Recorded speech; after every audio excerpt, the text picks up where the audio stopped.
camel get up.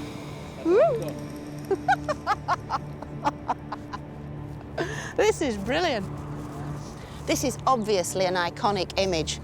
Taking a camel ride by the pyramids, surely it encapsulates the spirit of Egypt. But such an image is completely misleading. Because there weren't any camels here when the pyramids were built 4,500 years ago.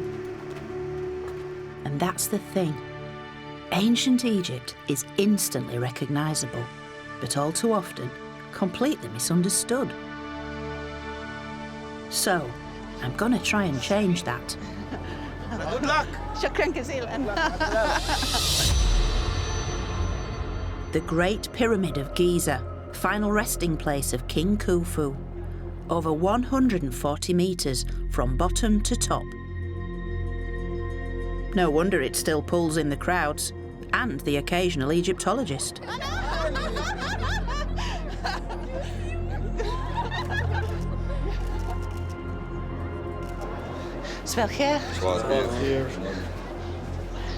It's hard to really get it into words, but we are now entering into the depths of this iconic monument of ancient Egypt. It's a very busy iconic monument, though. And as we set foot on this journey upwards, it's a brilliant metaphor for the way that the ancient Egyptian civilization literally rose up from the earth to a real zenith. So come with me and I'll show you something really brilliant. Because the pyramids are really only the tip of the iceberg. Oh, flipping out. So all this was a big city. Capital. Overwhelming in size. That is absolutely superb. In this series, I'm going to explore the story of what I consider to be the world's greatest civilization. More than 4,000 years of history that has shaped our world and left unmistakable marks that can still be read today. I'll be looking into every nook and cranny. From little-known tombs. It's staggering. I've never, ever been into a tomb quite like this before. To the hidden corners of vast monuments. It's like being on top of the world, isn't it? Now we are in the top of Karnak. So it's really no surprise that weird and wonderful theories about ancient Egypt crop up all the time. But what I find so amazing is that this most intriguing civilization was actually created by people not so very different from you and me. And that's the story I want to tell. A story full of secret treasures, dark deeds, and sometimes controversial theories. This mask was originally made for someone else. And for the first time, I'll be piecing it all together. From the earliest Egyptians to the last of the pharaohs. Wow, look at that, look at that. Oh, that is so beautiful. Welcome to my story of ancient Egypt.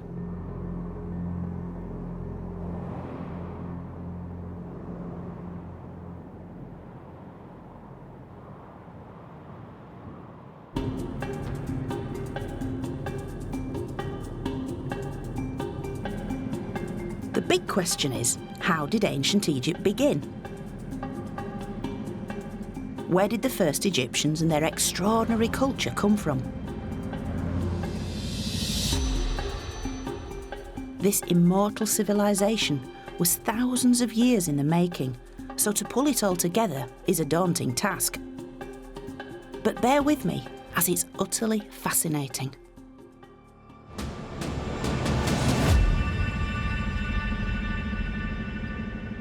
But we won't begin with massive monuments, but with some enigmatic clues you could easily miss.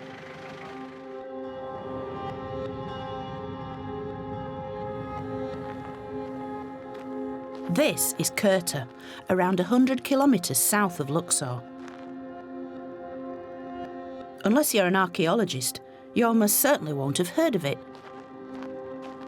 because there aren't any great temples or royal tombs to admire. But high in the cliffs, you can see real signs of ancient life here. Thousands of years before the pyramids. And this is where our story begins. Welcome to Kurta, Joann. Thank you so much for letting me come here. It's incredibly exciting. It's the first time you're here, I suppose. Yes. Nothing escapes the sharp eye of Dr. Dirk Huyger, and he's got something very special to show me. Not many people have been here before you because it's a quite recent discovery.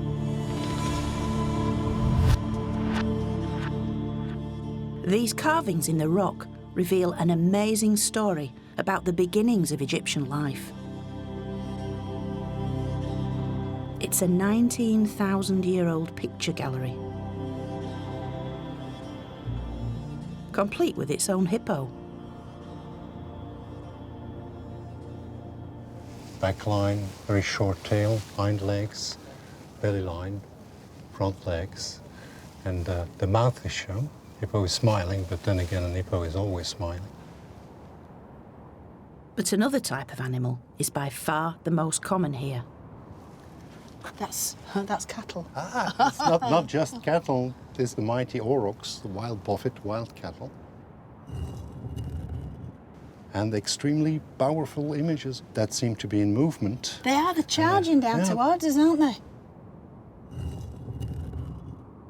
These wild aurochs were ancestors of the domestic cow. And nearly 20,000 years ago, beef was the main thing on the menu. About maybe 50% of their diet was composed of aurochs. So they were experts and masters in representing this animal.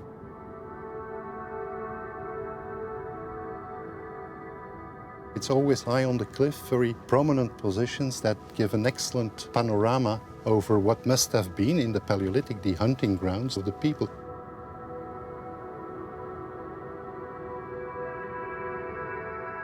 It's easy to picture these early hunters here as they tracked their prey. But the landscape would have looked very different from today, because back then, this was savanna grassland, a green and fertile region. Do we have any idea why these creatures were engraved on these rocks here? We can guess, Joann, but we don't know.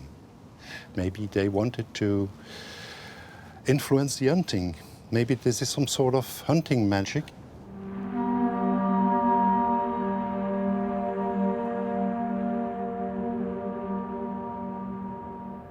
It really is magical to sit here and imagine Egypt's earliest nomadic people passing right through this spot and portraying on these very rocks the animals that they saw all around them.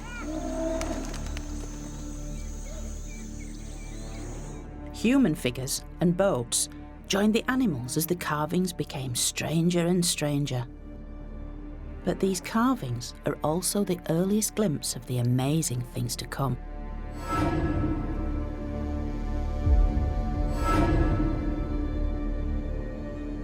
These are the first signs of what makes ancient Egypt, well, ancient Egypt.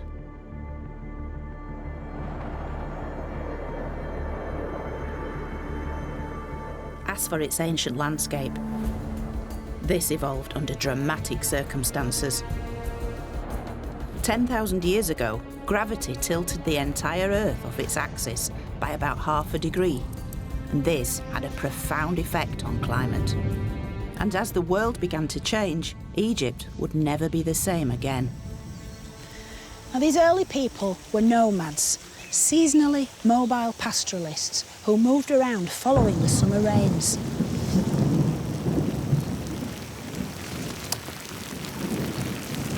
And these rains really were the vital, life-bringing force which created the greenery on which wild animals depended.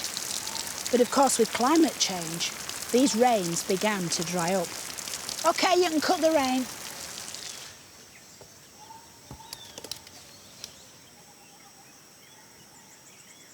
The diminishing rainfall forced both animals and people towards large lakes, which formed during the rainy season.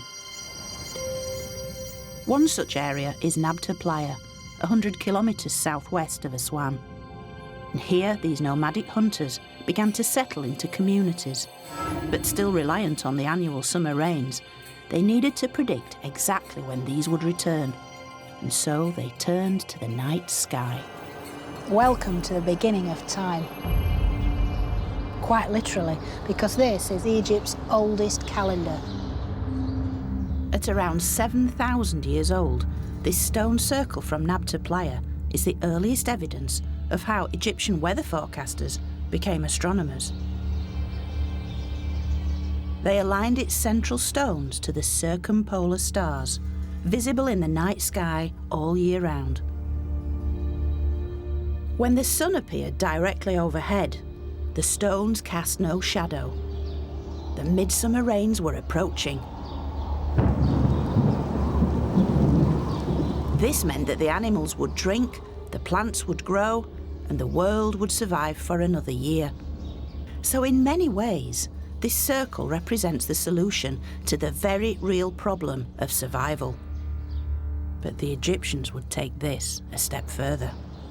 I think the really great thing about these mini monumental markers is that this is the earliest example we have of the way in which the Egyptians are aligning their monuments to various things, to the sky, to the cardinal points. And from now on, every tomb, every temple, every monument will be aligned to the heavens, to the very gods themselves.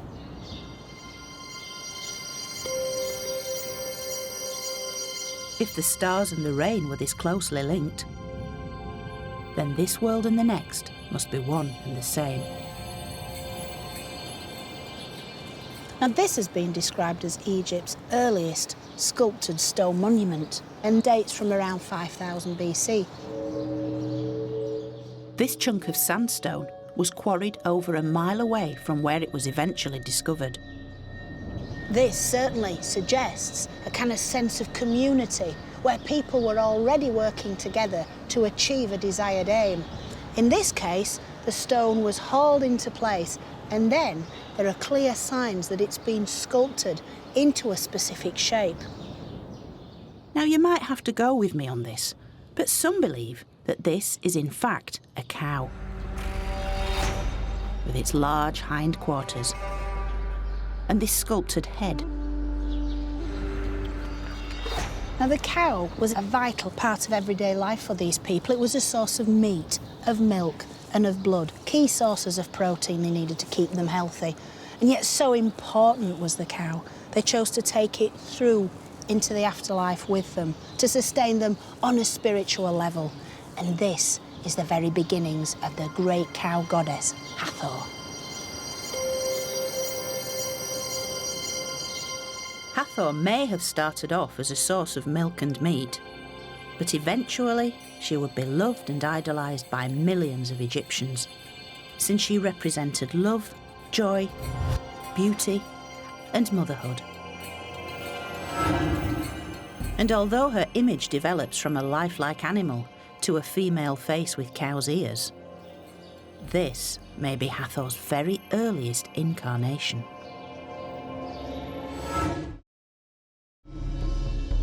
Yet Hathor is only one of a multitude of gods and goddesses. The Egyptians just couldn't get enough of them. Over the centuries emerged hundreds, if not thousands of deities, each with a specific purpose and appearance. Some came in human form. Some had animal heads. They could be male, female, even androgynous.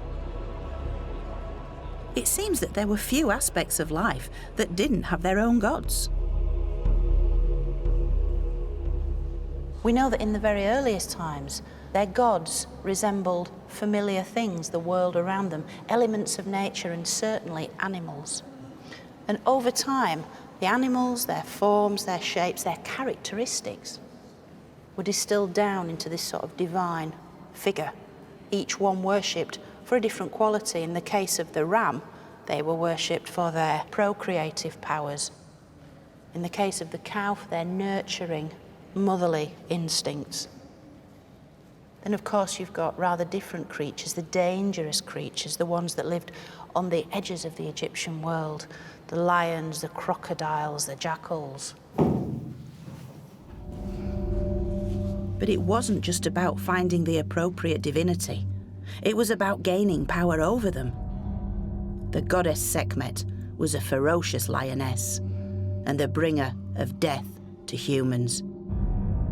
So the Egyptians transformed her into a deity as a way of controlling her destructive powers. By worshipping Sekhmet, it was believed that she could be placated and transformed into a more benign deity. On so many levels, the Egyptians were trying to tap into nature to affect the way that nature then in turn affected them. In many ways, Egypt's unique religion was the glue that held society together, uniting the population and underpinning almost every aspect of life. It's everywhere, in tombs, in temples, in everyday life. And yet, there is another, even more fundamental element, without which ancient Egypt would never have existed at all.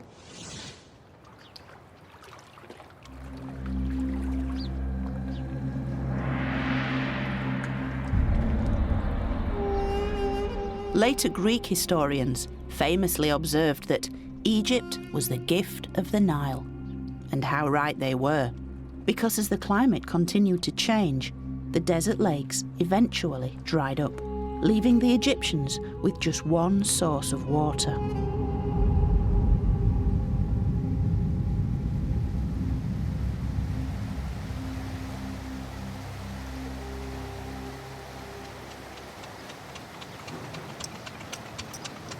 This is an incredibly special place.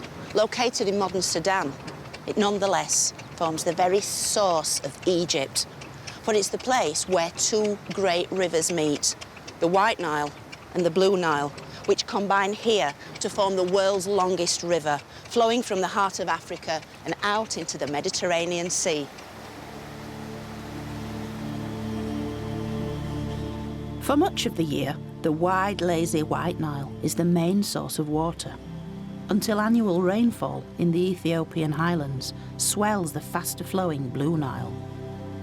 Today, the modern Aswan dams hold back these floodwaters, but until the 20th century, huge volumes of water and fertile silt surged downriver to flood the entire Nile Valley, bringing life and fertility to the desert that is Egypt.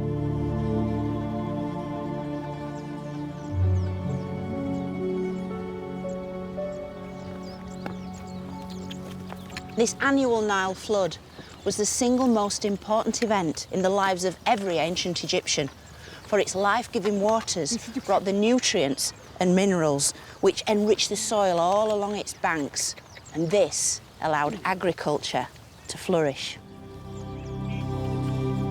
Egypt is blessed with some of the most fertile land in the world, where farmers can grow everything from sweet corn and garlic to bananas, sugarcane and cotton.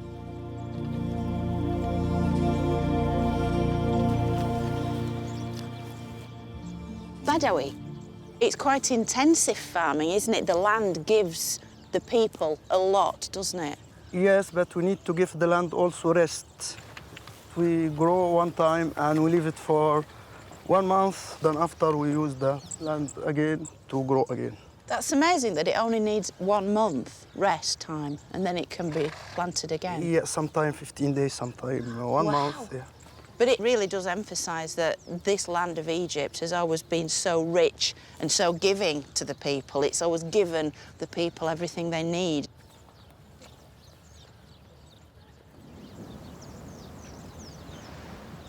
And it's the Nile that turned this desert land into a paradise.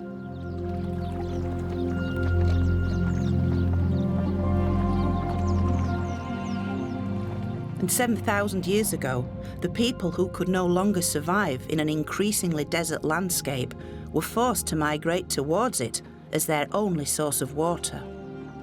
So ancient Egypt took shape as these people came together along the banks of the Nile. In the north, settlements clustered around the Delta and the Fayoum, and in the south, around the Kenner Bend. This was the beginning of Egypt's so-called two lands, Upper and Lower Egypt, which developed into two distinct cultures.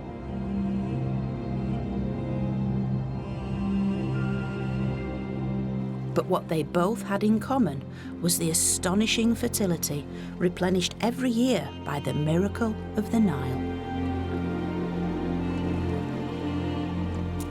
El Kab, located to the south of the Kenner Bend, is one of Upper Egypt's earliest settlements. And while it may lack the wow factor of the pyramids, it's actually far more revealing to see traces of this amazing evolution. Because here we can see how a nomadic lifestyle was soon replaced by a settled social structure. And although it was a slow and gradual process, archaeologist Elizabeth Hart can identify each stage of this transformation. That's into a good small plan. pits. Yes. Wow, you do work in an enclosed space, don't you? But it's much cooler down here. It's lovely, actually. So down at this level, we have sterile soil where nobody lived. And then starting around 4200 BC, are layers of silt from the Nile flood, followed by wind-accumulated sand. And then another layer of silt, and then more sand. And here you can see it really well. A thin silt layer from the Nile coming up and flooding, and then the sand. And over here, we have a hearth feature. So this tells us that humans were actually living on these and coming into the Nile Valley and then moving back out. And we also found lots of potsherds and stone tools in these layers. You know, it might be a small space, but you've got people's real lives unfolding within it, haven't you? And we have thousands of years of it here. When we started, people were just moving into the Nile Valley. They were just starting to farm. And by the end here, we have pharaohs and a whole united Egypt. It's really impressive when you think about all the change that happened over this chunk of sand. Although we are still centuries away from the grand pharaonic monuments, you can still find traces of the lives these ancient people lived, if you look hard enough. For very little has survived, except for tons of pottery. Yeah, this one is, yeah. So it's 5,000 years old. So it's 5,000 years old. They're also tactile, these things, aren't they? These pots help us to identify when this early society began to produce a food surplus, a pivotal transition which required robust pottery for the storage of large-scale food and drink production. These bread moulds from slightly later are one of the most common finds. So you heat the mold, then the dough gets into it, and by the heat of the mold, the bread will be baked. But this comes in massive amounts. These are the beer jars. Ah, bread and beer. Bread and the beer. Egyptian staples. Oh, nice size for a beer jar. This is the nuts and bolts of how Egyptian chronology all came together in the early days, isn't it? Yes. The pottery is especially fundamental to understand how people were living.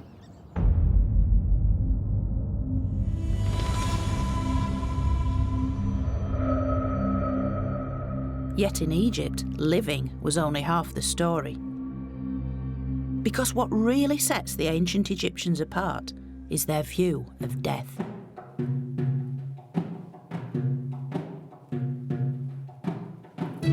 To them, death wasn't the end of life, but a new beginning. A transformation from the world of the living into an everlasting afterlife.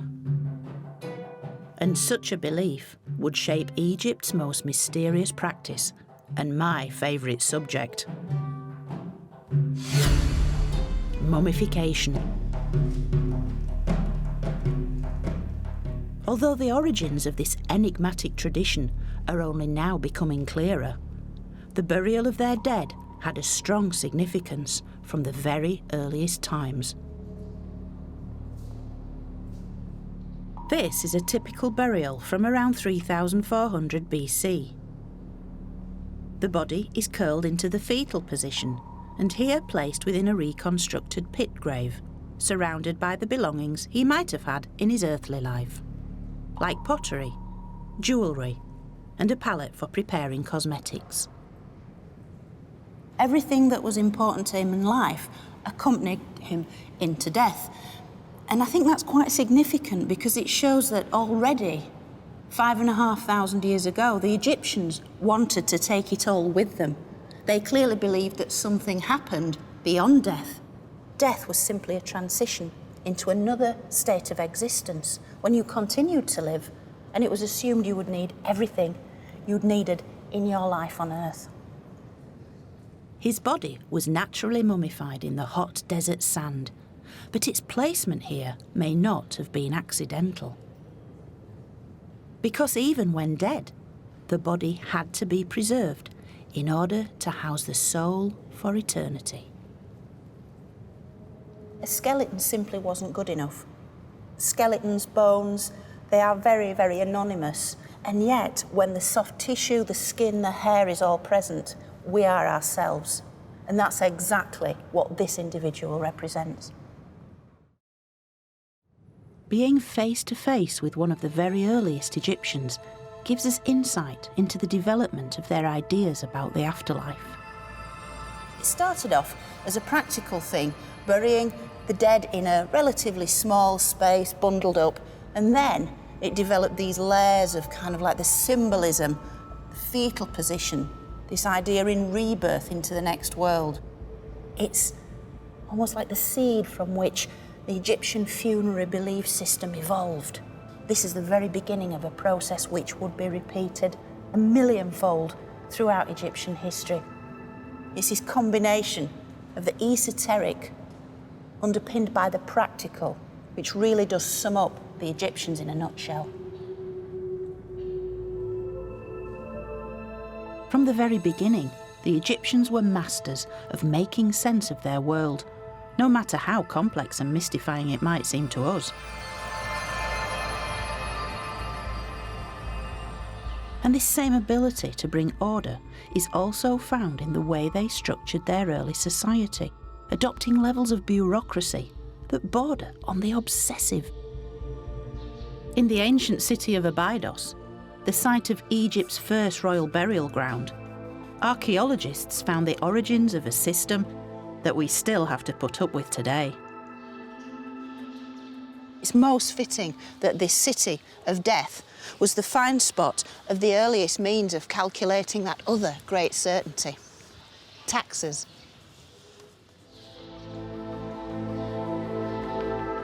The evidence comes from small bone and ivory labels like these, which have been dated to around 3250 BC.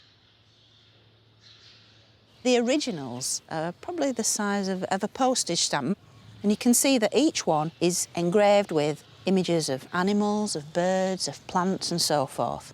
And each one is pierced for suspension to a chest or pottery vessel, which would have contained oil, linen, grain. And it's thought that these symbols represent the regions that produce these commodities, which were then brought here to Abydos.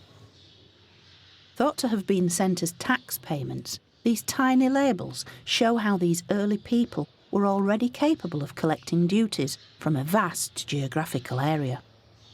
Some experts even believe these symbols can be vocalised. By turning the simple drawings into sounds, makes this the world's earliest known writing.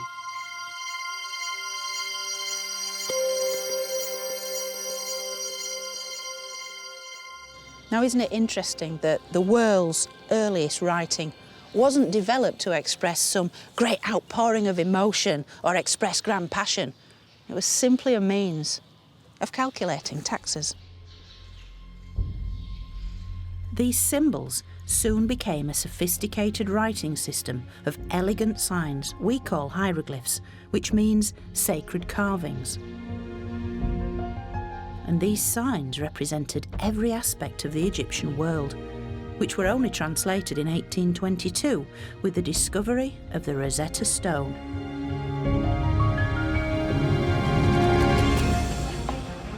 And a common language was needed as goods were transported between the two lands of Upper and Lower Egypt. The people of Lower Egypt had also developed trade links with the rest of the ancient world. But as more warlike regions began to emerge in Upper Egypt, it soon became clear that the Nile had spawned two very different and distinctive cultures. And in many ways, the only thing they really had in common was this great river.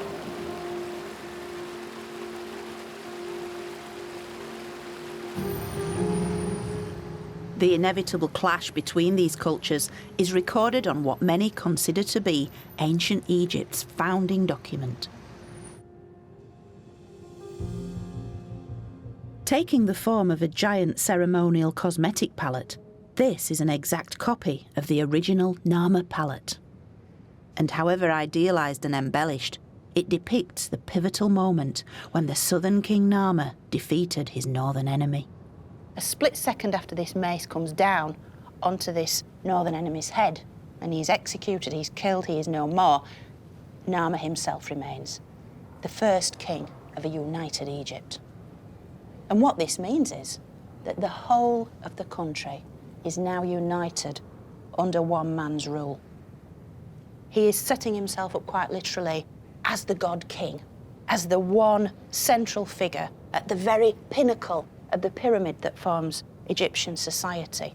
And from him, everything else flows. Egypt is now the world's first nation state.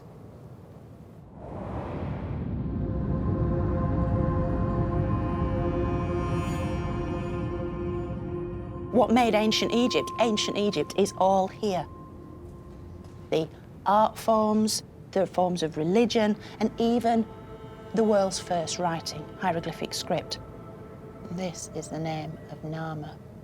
The catfish, Na, and the chisel, Mer, Na, Mer, striking catfish. As the first king of Egypt, Narmer is protected by the cow goddess Hathor, stands beside Horus, the falcon god of kingship, and is dressed in all the same paraphernalia as every king who succeeds him. He has the tie-on false beard to emphasise his virility and his strength. And this is matched, of course, by the tie-on bull's tail. It's a wonderful feature. This idea you could just tie a little tail onto the back of the belt and then take into yourself the power of a bull. This palette is Egypt's earliest historical document. It's the blueprint of how every future pharaoh will be portrayed in the company of the gods. Yet perhaps most significant is Narmer's smiting pose. This powerful image, with the mace held high, will be endlessly repeated throughout Egypt's long history. This is a horrible way to die, to have your brains bludgeoned out. And yet, even this, the Egyptian artist can show in an almost ballet-like pose. It's been sanitised, it's been elevated to a piece of art, and yet the message still gets through.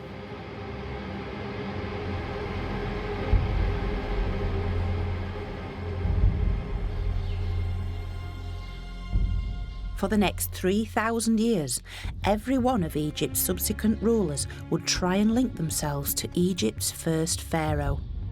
To rule legitimately and successfully, they had to be absorbed into the complexities of the Egyptian hierarchy, both in this world and the next. So their names were recorded on a series of king lists, a kind of royal family tree. And the best preserved of these is here, in the temple of Seti I at Abydos. It lists himself and 75 of his royal predecessors going right back to the very dawn of Egyptian history, with the very first king up there, King Narmer. And the other important detail about this is that it's essentially emphasising that royal continuity, because Seti has his own young son, Ramses, the crown prince, actually reading out these names on a piece of papyrus paper. So it's as if Seti is saying to the gods, look, I'm now Pharaoh, and this is my son who'll succeed me, to become yet another name on this remarkable list. In all, Egypt had over 300 pharaohs organised into 30 dynasties. But in the case of Egypt's earliest kings, Being merely mortal was not enough. They needed to prove their divinity by exercising absolute control over their subjects.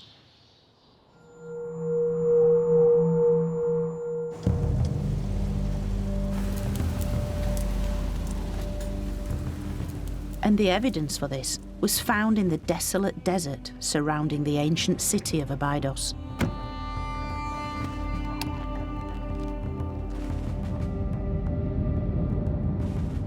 This was Egypt's first royal burial ground, the original version of the Valley of the Kings.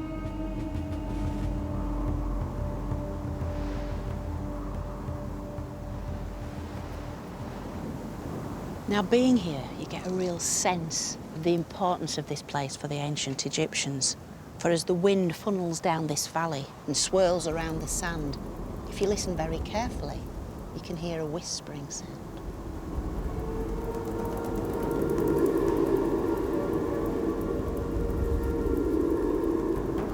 A whispering once thought to be the voices of the very dead themselves.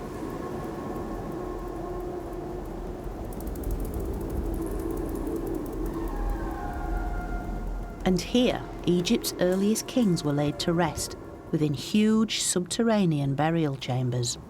Like this, the location of the final resting place of Egypt's third pharaoh, King Jer, one of the largest and most complex tombs of the first dynasty. And although it's been recovered in sand, it clearly demonstrates the power that Jer still wielded, even in death. Jer himself was buried here in the central chamber, but all around are 318 subsidiary graves of his courtiers. Not only that, a little way beyond, many others were also buried. In total, 587 individuals accompanied this man into the next world. Which is incredible enough, but there is evidence of a more sinister twist.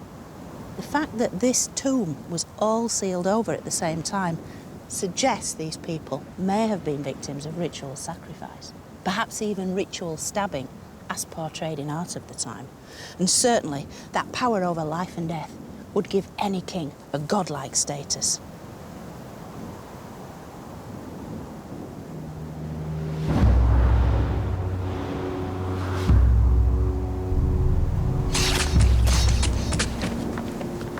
Now, later kings seem to have realised that killing all their courtiers in one go was not the best use of people who were a precious state resource. After all, who'd be around to make the next king his cup of tea? Although this cruel and short-sighted practice of ritual killing soon died out, it had nonetheless demonstrated that Egypt's rulers had complete control over their subjects. An essential step along the route towards building the pyramids and indeed Egypt itself. Welcome. Yet the Egyptian people were not slaves.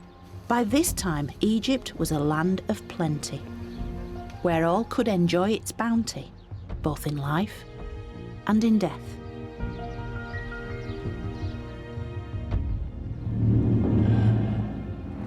This is the later tomb of an official called Imhotep.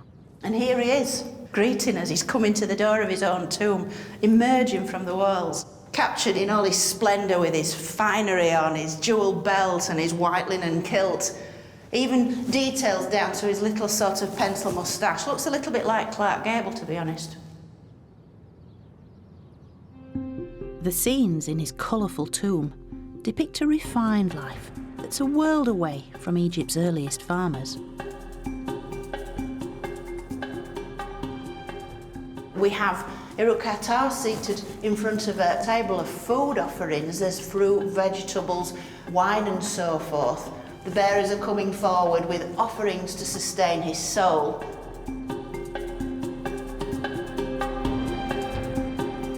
Imhotep was the royal butcher, an important member of court. And with royal courtiers no longer sacrificed for burial with their king, they could now make their own elaborate preparations for the afterlife. There are a couple of scenes up here of the household servants making the beds of Uruk-Khatar and his family. They're stretching out the linen sheets. They're bringing even a little fly whisk and the ancient Egyptian pillow, the headrest there. So even in the afterlife, Uruk-Khatar will be comfortable. Uruk-Khatar's tomb is in Saqqara, a sprawling city of the dead for Egypt's first capital, Memphis. Yet Saqqara wasn't just the burial site of courtiers, but of kings, and the site of a revolution in royal tomb building. And whereas previously the dead had tended to be buried away in the desert, hidden away almost, here at Saqqara, high on the desert escarpment, the dead were literally placed on display. Up to this point, the Egyptians had tended to build their tombs and temples, like their houses, from organic materials. From the mud brick, wood and reeds, which rarely survive. But in the third dynasty, the great innovator, King Djoser, built his legacy in something far more permanent.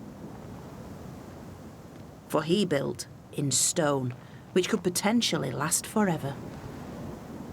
Djoser built this huge stone wall to surround his tomb complex, although his architects and workmen still drew their inspiration from the natural world. You can see that the masons are just trying to get their head around how to actually work with this stuff, what forms to put it in. So we have Egypt's first hyper-style hall of columns, sure, but it's taking the form of reeds bound together to make the kind of columns that would have been in Djoser's palace down by the Nile. But this, of course, is a house for death. This is a palace of eternity and must be built in something as solid as stone.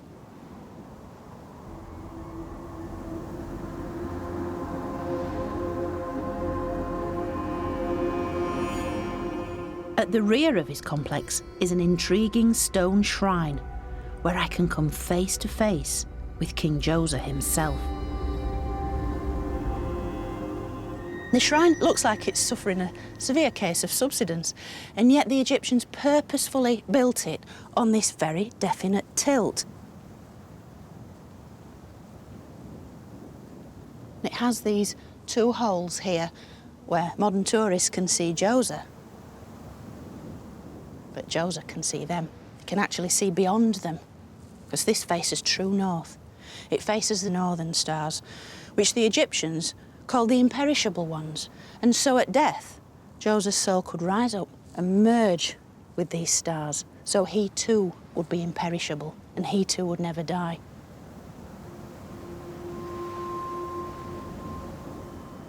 In order to ensure that his soul could live on, Djoser's body needed somewhere safe to rest, within a tomb truly fit for a king. Most burials were topped by a simple single-storey building called a mastaba, meaning bench. But Djoser did something radical. Djoser really wanted to impress with his funerary monument, so another step was built on top. And I think Djoser must have quite liked the effect that this gave, and so built a third step, a fourth step, a fifth step, sixth step. When they stood back and looked, they realised they'd built Egypt's first pyramid. Pretty impressive. The step pyramid stands over 60 metres tall and still dominates the Saqqara landscape.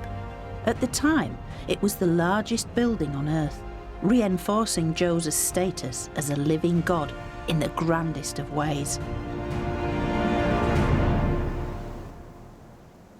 It certainly secured his place in Egyptian history, with ancient visitors flocking here to marvel at his achievements. Now, Djoser had created a true landmark, but he'd also created Egypt's first tourist attraction. And if you come with me, I'll show you the evidence. Because in here we have what many tourists still leave today, appreciative graffiti.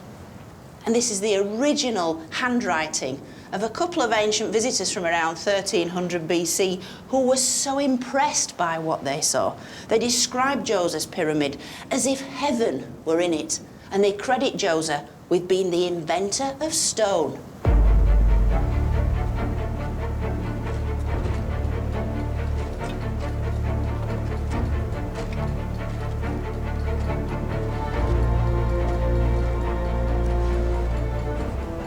But why did Djoser build this?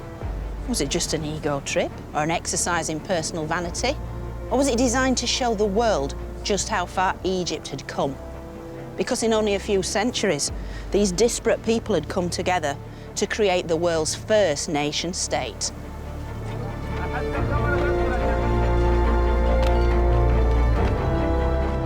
Egypt was now an unstoppable powerhouse, a nation unified both politically and culturally under a single ruler whose authority was limitless. Yet it wasn't just the king who could achieve immortality, for the man who designed and built Djoser's pyramid was destined to become even more famous than the pharaoh he had served.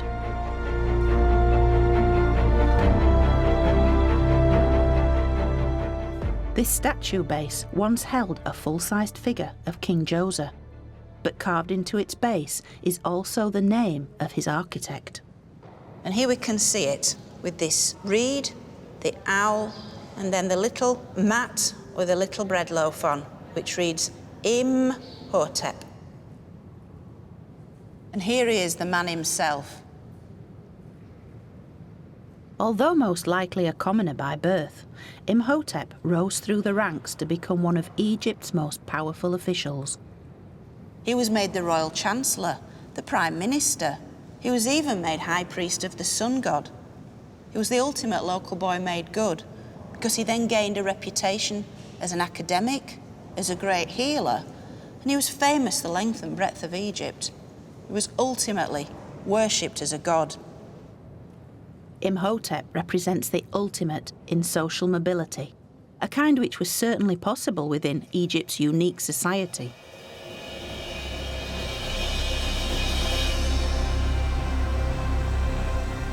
This was a society in which ideas were often taken to extremes, with 1.5 million people united by an absolute belief in the power of their king and in the certainty of the afterlife.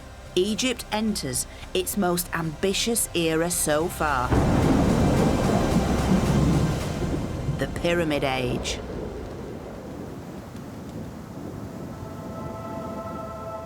Over 130 pyramids would be built across Egypt, and they represent the zenith in royal tomb building. Huge state-sponsored civil engineering projects that used vast resources of materials, manpower, and time.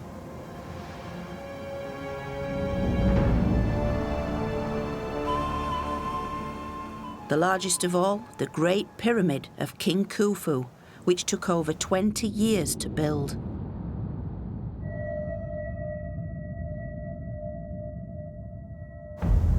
And in order to build something so ambitious, an entire city was created, specifically to house the construction workers, just beyond this monumental wall. It's known as the Wall of the Crow, and it separated the silent, sacred space of the dead from the busy, bustling city of the pyramid builders.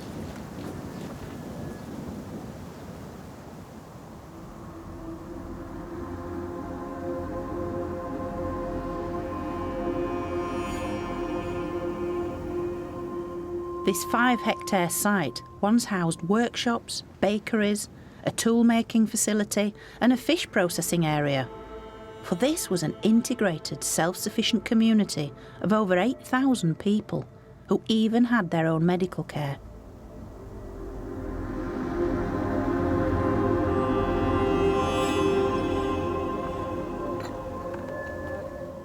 Anthropological archaeologist Dr. Richard Redding has been excavating the site since 1991.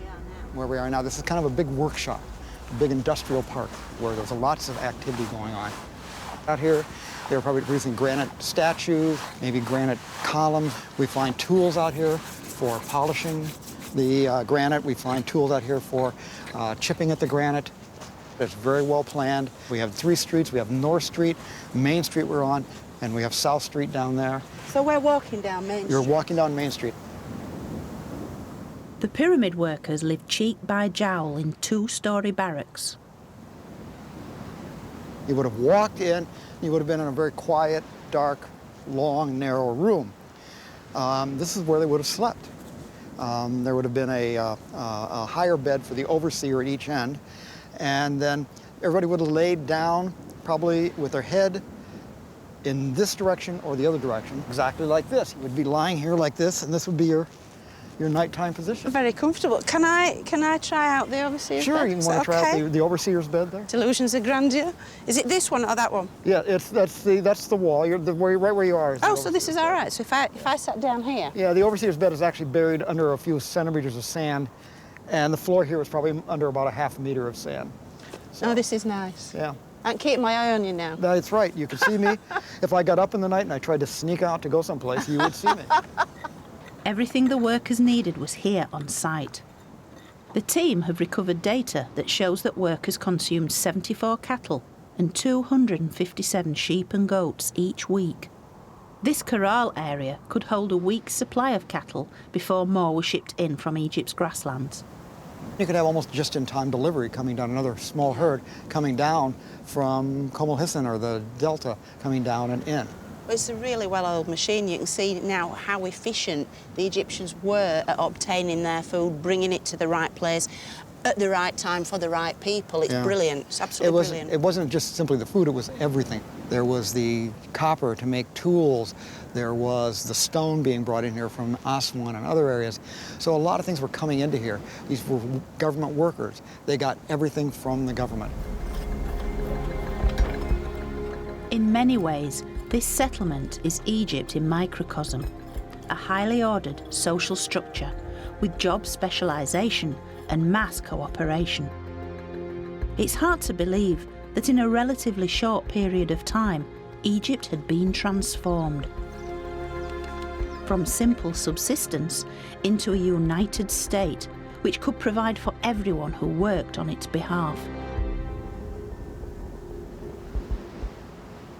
What we're seeing here is the final building block in Egyptian culture, but not just for the Pyramid Age. For once this infrastructure was in place, it would never change. So whether they're building a pyramid or setting up a colossal statue, the level of organisation and cooperation would remain the same. But this was the foundation stone of Egypt.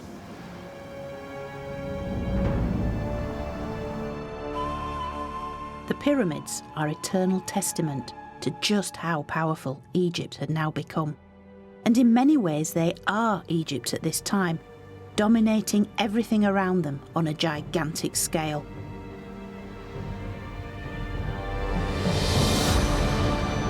And towering above the Giza landscape is the Great Pyramid.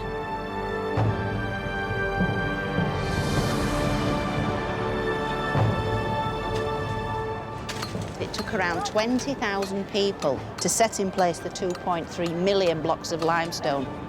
It remained the tallest structure anywhere in the world for 3,800 years, until the building of Lincoln Cathedral spire in 1300 AD. It's a phenomenal achievement for any civilization at any time. But for me, its exterior can't compare to the sense of wonder once you venture inside. The roof of the Grand Gallery passageway is built of multiple layers of enormous limestone slabs, rising over 8 metres high. Massive, massive blocks of masonry built on a godlike scale. That's surely what Khufu wanted. I sincerely hope Khufu's eternal resting place was rather less congested than it is today. But it still gives a real atmosphere of the busyness that must have been here on a daily basis. These guys were hauling massive, massive blocks, hundreds of feet up, literally into the air. These guys were magicians.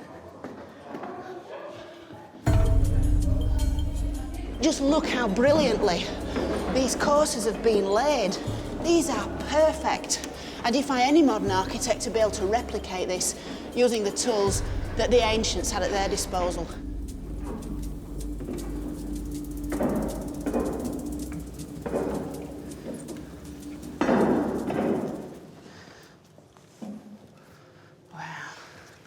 Here we are at the zenith. We're at the heart of the pyramid now, King Khufu's burial chamber, and we've hit it at exactly the right moment because the pyramid is closed for lunch.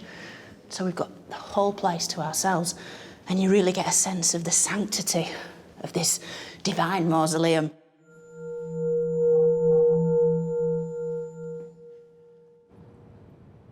The walls and roof of the burial chamber are lined entirely in granite, and it was within here that the body of the great King Khufu was sealed, ready for his final journey into the afterlife.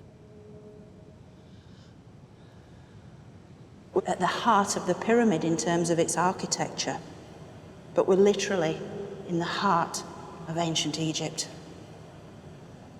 I feel like I should be speaking in a whisper because the acoustics are so extraordinary. It's a sterile, plain, stark room. It's pretty much like a bank vault. And when you think about it, that's exactly what it is, because it once contained Egypt's greatest treasure, the mummified body of the god king, which contained the soul, not only of Khufu, but of all the generations of pharaohs, stretching way back to King Nama. Forget the jewels, forget the gold. Egypt's real treasure was in here. And it's the first time I've ever been in here without crowds and crowds of other people. And speaking now, the sound of the voice reverberating around immediately takes you back 4,500 years to the day of the funeral, to the sacred words the priest would have chanted to revive the soul of the god king. It's miraculous, it's a wonderful, spectacular place that affects every sense, visually, audibly, in every sense. It's beyond words, really. I think I probably better stop talking now.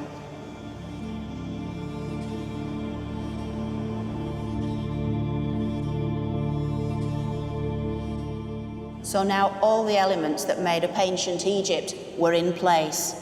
A well-fed, highly organised population that unswervingly followed their god king, and all of whom shared this fervent belief in an afterlife.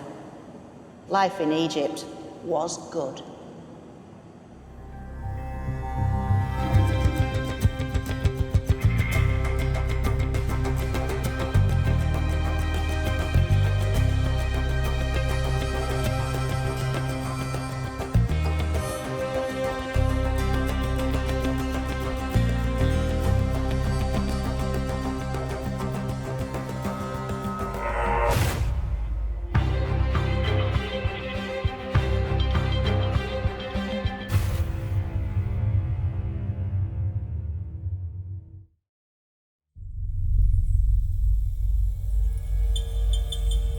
With its mighty pharaohs, multiple gods, and magnificent art, it's easy to think that ancient Egypt was always powerful and successful. But there were also darker times: conflict, civil war, famine, and an overall feeling of catastrophe. And the only way it could survive was through its own resilience and the strongest of leadership. Now this is Sesostris III, who ruled Egypt almost 4,000 years ago. He's strong and he's muscular, everything a pharaoh should be, and yet look at his face. His scowling features have been interpreted to suggest his harsh rule, and his large ears, his ability to hear any plots against him. Sesostris embodies the way Egypt's monarchs ruled during its turbulent times. This king controlled his enemies through a series of military fortresses and through magical curses. For this, is a new era in Egypt's history, not only ruled by military power, but by fear and suspicion. And Egypt's darkest times threatened to destroy its entire civilization.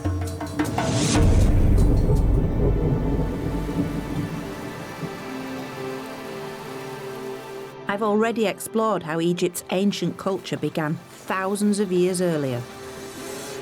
Blessed by the River Nile and a rich natural environment, and a society united by a complex ideology.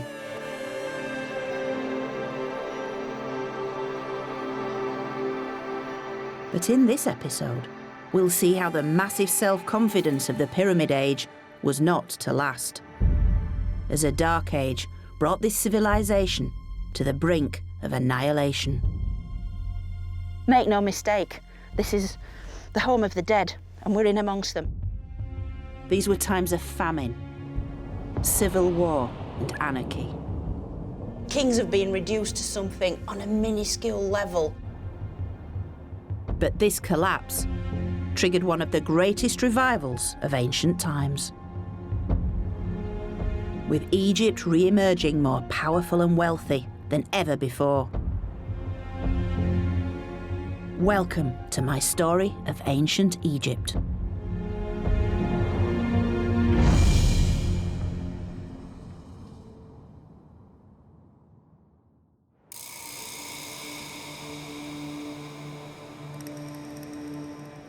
Saqqara, where Egypt's great Pyramid Age began. But among its glories, there's also evidence of a far less well-known side to Egypt's story.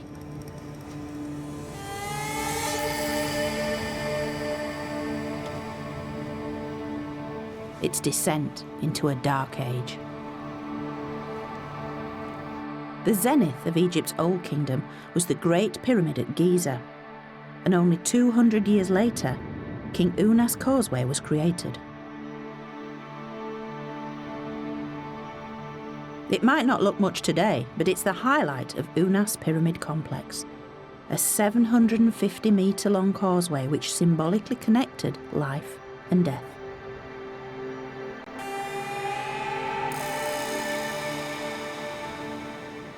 It goes right from the Nile Valley all the way up onto the high desert plateau, right to the foot of the Pyramid of Unas.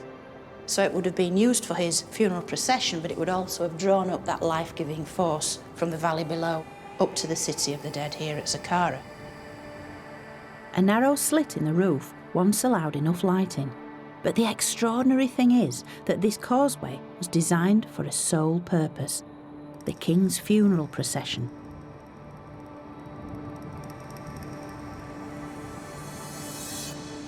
Carved upon its walls are scenes revealing both sides of life, the forces of order and of chaos. It first portrays an idealised version of Egypt, a time of plenty. Here we can see typical scenes within an Egyptian temple or funerary context, scenes of the rich bounty of Egypt, all the fruit, the vegetables, the crops, the meat, the fish, all the wealth of the natural environment of Egypt, which was all obviously brought to the land through the good offices of the king, the bringer of all bounty, the intermediary with the gods. But also this causeway contained something rather more disturbing, evidence that dark forces were at work. Further on down the causeway emerged a counterpart image, the flip side of bounty. An image so unusual, it's now displayed in Saqqara's museum, and it really is one of ancient Egypt's most haunting and revealing works of art. Here we see these dark forces at work. What we have are two rows of emaciated victims of famine. These poor people, they're weak with hunger, they're falling down, they're suffering. And this is basically ancient Egypt coming face to face with reality, because these are believed to be the Bedouins who inhabited the desert fringes of Egypt. So it's as if this kind of idea of suffering, the forces of chaos, are on the periphery of Egypt, but they're getting ever closer to the Nile Valley. Egypt is starting to waken up to the fact that chaos isn't all that far away. This is ancient Egypt beginning to suffer. Such gritty realism had rarely been portrayed before. Chaos depicted as the suffering of real people.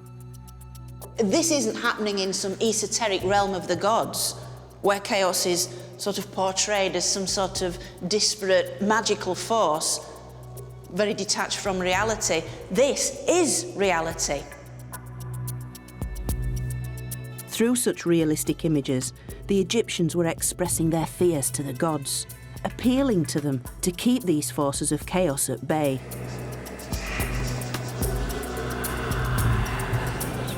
But instead, the starving famine victims would turn out to be a chilling omen.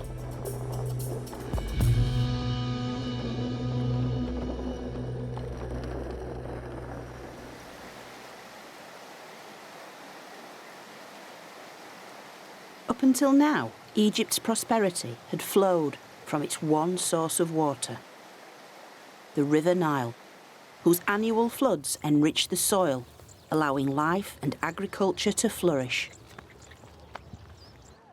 This natural abundance was the very bedrock on which Egypt and its perpetual world order was able to thrive. But this lifeblood was about to run dry. Evidence shows that at the end of the 3rd millennium BC, the Nile flood levels fell dramatically. As the very thing that brought them life began to diminish, the Egyptians believed that their gods had begun to abandon them. And for the next century, the ancient texts talk of suffering, starvation, and even cannibalism.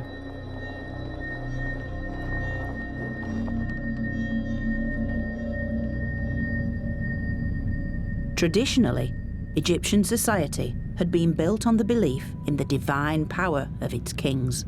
Without this belief, the Pyramid Age would never have been possible. But now, in its time of need, Egypt's king seemed increasingly powerless in the face of such natural disaster. And this would come to a head with a ruler who was well past his prime. Claimed to have lived for 100 years, he was Egypt's longest-lived monarch, King Pepi II.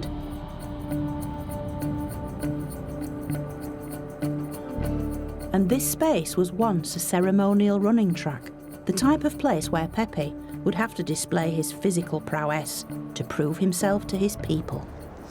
Now, when any pharaoh had celebrated 30 years' reign, they had to perform the Jubilee ceremonies, and this involved running the ceremonial Jubilee race, 4 times round this circuit as King of the North, 4 times round the circuit as King of the South. It was the ultimate public display of their fitness to rule and their strength. It really showed who was in charge of Egypt. But that's where Pepi's advancing age would eventually let him down. Of course, when Pharaoh was relatively young and fit, this would have been a great celebration. But in the case of poor Pepi, then in his 90s, it became all too clear that Pharaoh was no living god, and this really undermined the whole concept of what it was to be a pharaoh. Clearly as mortal as his subjects, any natural disaster must have seemed the fault of this less than superhuman king. And this combination of a weakening pharaoh and failing harvests led to rapid decline. Ancient Egypt now faced its first major political crisis. For the power and apparent divinity of the pharaoh that had been so very important in the Pyramid Age had now vanished. Everything that bound Egyptian society together had begun to fall away, and Egypt was plunged into a dark age.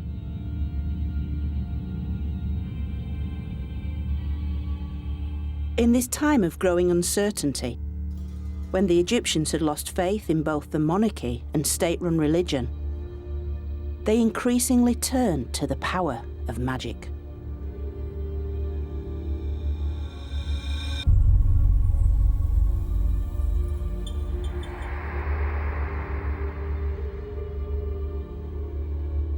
This is a rather unsettling thing. It's an ancient Egyptian mask. It's almost 4,000 years old, and it's made of linen, covered in a thin layer of plaster, and then painted predominantly black with colours picked out on various features. Of course, the Egyptians are well known for making elaborate arrangements for their afterlife. The death mask, placed over the mummified body, recreated the features of the dead to make them recognisable to the gods. But this mask is different. It was made to be worn by the living. And we know this because of the very distinctive eye holes, which you can see there. And this would allow the wearer to see around them. You can imagine when this was applied to the face, fastened on, tied on behind the head, it would transform that individual into a completely different entity. Traces of paint on the linen reveal how it might have helped the wearer embody some form of magical being. Whoever wore this was going to some effort to transform their appearance, to try and tap into the hidden forces of the gods and to control the world in which they lived. It's as if the Egyptian individual that wore this was trying to take charge of their own destiny.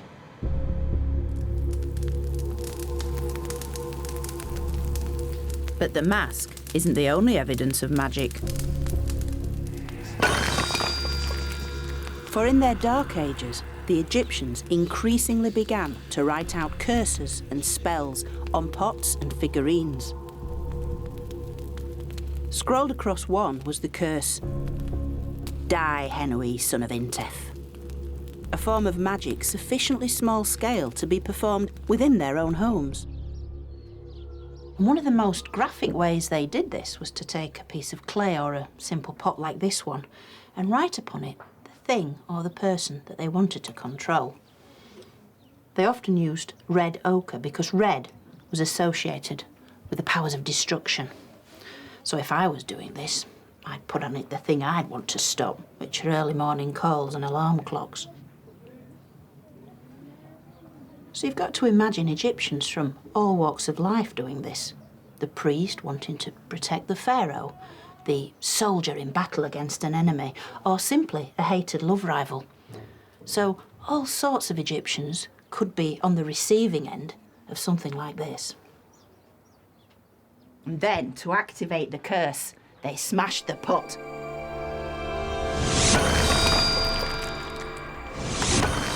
It was a symbolic act to annihilate the name of the enemy, and therefore to control that enemy. Ooh, that does feel better. Not unlike voodoo, such practices are found in many ancient cultures, and Egypt was no exception. But it's far from the way we imagine the formal, time-honoured rituals of the temple, led by the king at the head of the religious hierarchy. This is an Egypt that's becoming more suspicious, more fearful, and more aware of the threats to their world, natural disasters, political breakdown, and foreign powers. And this little wax figurine is a means to control anyone that threatens the balanced order of Egyptian life. Welcome to the Age of Fear. A time when every element of Egypt's worldview was in doubt. Their faith in their king, in their land, and even in their gods had all faltered. This is one of the lowest points in Egypt's long story, and its effect reverberated throughout the Nile Valley. The king, traditionally based in the north, was no longer the source of wealth, so royal officials abandoned court and relocated back to their hometowns throughout the country. Disunited, Egypt reverted back to how it had been 1,000 years earlier, breaking up into a series of local regions called nomes. And now a new kind of leader emerges to dominate the Dark Ages. No longer a single king, but multiple warlords.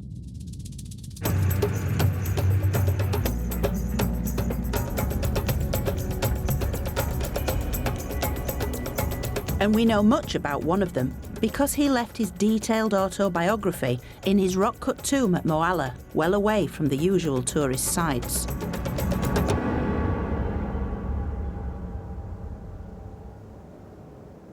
His name was Ankh-Tifi. Now, Ankh-Tifi is a small-time official who's worked his way up through the ranks to become the regional governor, or nomarch as it's known. And in the declining central government, the power vacuum that opens up is now filled by the Ankh-Tifis of this world. Ankh-Tifi's tomb is quite modest by ancient Egyptian standards, but its interior walls tell of his rise to power. And Egyptologist Gary Shaw is going to help me unravel Ankh-Tifi's story. You can see the man himself. Ah, the great man. The great man carved, standing there. He's got a great hairstyle. He does. That is lovely. I'm liking him already. Yeah, the man himself. He has a great tomb as well. The hieroglyphs and images that fill the walls reveal how Ankh-Tifi exploited the power vacuum at the end of the Pyramid Age, reducing the king to nothing more than a footnote. The only time you see the name of a king in the entire tomb is right here. This tiny little cartouche. Oh, it couldn't be any smaller. Look Yeah. at the size of that. This is Neferkare, and that's it. Is that it in the old tomb? The old tomb, the one mention of a king. And just, I think that really emphasises just how important he thought he was alone. He didn't need to mention the pharaoh. He didn't need to say that the king told me to do this, so I did this because of the king's favours. He just did it himself. That is extraordinary. I think that cartouche alone of everything in the tomb encapsulates this whole period. Kings have been reduced to something on a minuscule level, and the local rulers are shown on a huge scale, and it's all about them, isn't it? Ankh-Tifi had enhanced his own political career and wanted to ensure the gods were in no doubt as to his importance. So the elaborate language, once exclusive to the king, was now part of Ankh-Tifi's own boastful propaganda. This warlord was an egomaniac. He also says that he's a hero without equal, without peer. And you get that here. I'm a hero without peer. And pretty much almost every inscription in this tomb ends or includes this statement at some point inside. And what did he do to kind of justify these claims? He emphasises all the good things he did for the people. This was meant to be a time of drought and famine, so we're told in the texts, and he tried to guide them through this. He was managing it by feeding everybody and doing all sorts of good things, giving bread to the hungry, ointment to those without ointment, and sandals for those who were barefoot, and wives for those without wives. So it's basically telling us about a time of turmoil. Yeah, but he's probably just over-exaggerating, because the more he exaggerates just how awful it is, the more great he looks when he says, well, these are the nice things I did for everybody. Yeah. And you get this here, he talks about the entire South dying from hunger. Oh, look at that. That's Yep. a really graphic hieroglyph. I love that. The guy falling over, Oh, yep. dead body. He's definitely dead. Yes. But then it gets even worse. It says that every single man is eating his children. He didn't allow this to happen in his nome, of course. Where he lived, everything was fine. And at the same time, he's also a fantastic warrior, we're told over Inevitably. How did I know that was coming? here. Yeah, absolutely, yeah. These texts on this particular column talk about his abilities as a warrior. In his biggest boast of all, Ankh-Tifi, the local hero, almost claims the status of a god. I am the beginning and the end of mankind, since nobody like myself existed before, nor will he exist. In Egypt's Dark Age, warlords like Ankh-Tifi had replaced the real kings of Egypt. And Ankh-Tifi's delusions of grandeur, so vividly expressed inside his tomb, are even more emphasised on the outside because he chose burial inside a rock shaped like a natural pyramid. He wanted to be the local pharaoh. And in a way he was, because whoever fed and protected the people also led the people. But as the power of warlords like Ankh-Tifi grew, so did the conflicts between them. And over time, as they either defeated their neighbours or formed alliances with them, two separate dynasties of warlord kings emerged. One in the north at Heracleopolis, where they wore the red crown of Lower Egypt, and one in the south at Thebes, symbolised by the white crown of Upper Egypt. Egypt was a divided kingdom of two lands, and between them lay a war zone.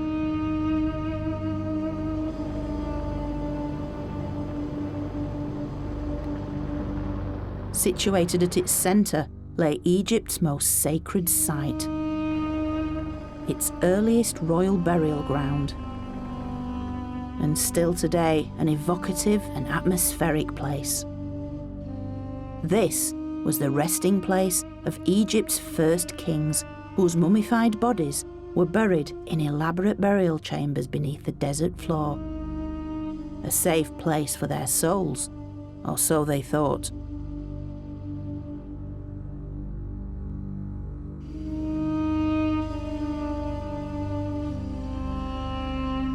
But hostilities between the two warring factions were about to plumb new depths of horror, with an assault so blasphemous it would change the face of Egypt forever. One of the most violent acts was recorded in later texts as the vile deed, for the northern warlord kings, fighting their southern opponents here, actually desecrated these royal tombs. For their troops set fire to the tombs and destroyed the royal mummies. At a stroke, Egypt's physical link to its ancient past was severed. Such an act of desecration was completely unimaginable, and the Egyptian people were rightly appalled.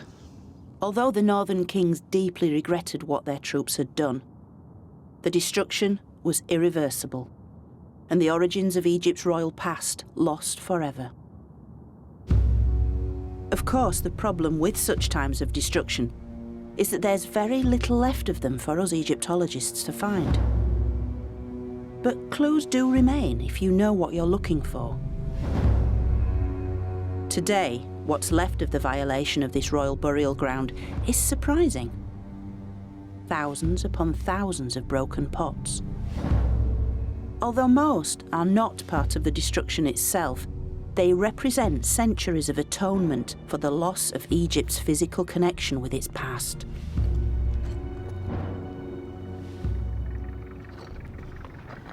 Now, not long after the desecration, this became a place of pilgrimage where people came with little pots like this one, filled with food, drink, incense, which they offered up to the souls of the dead kings once buried here. It was believed that at death these souls of the kings had joined with the soul of Osiris, god of the dead. And as this place became a site of pilgrimage, it's as if the people of Egypt were trying to make amends for the desecration of the past. Egypt's spiritual connection to its royal ancestors was all it had left after the northern warlords had destroyed their physical remains. And the desecration soon provoked violent retaliation. Directly across the desert from Abydos lay Thebes, the stronghold of the southern warlords. And they would soon rise up against their northern rivals and attempt to resurrect Egypt as a united land.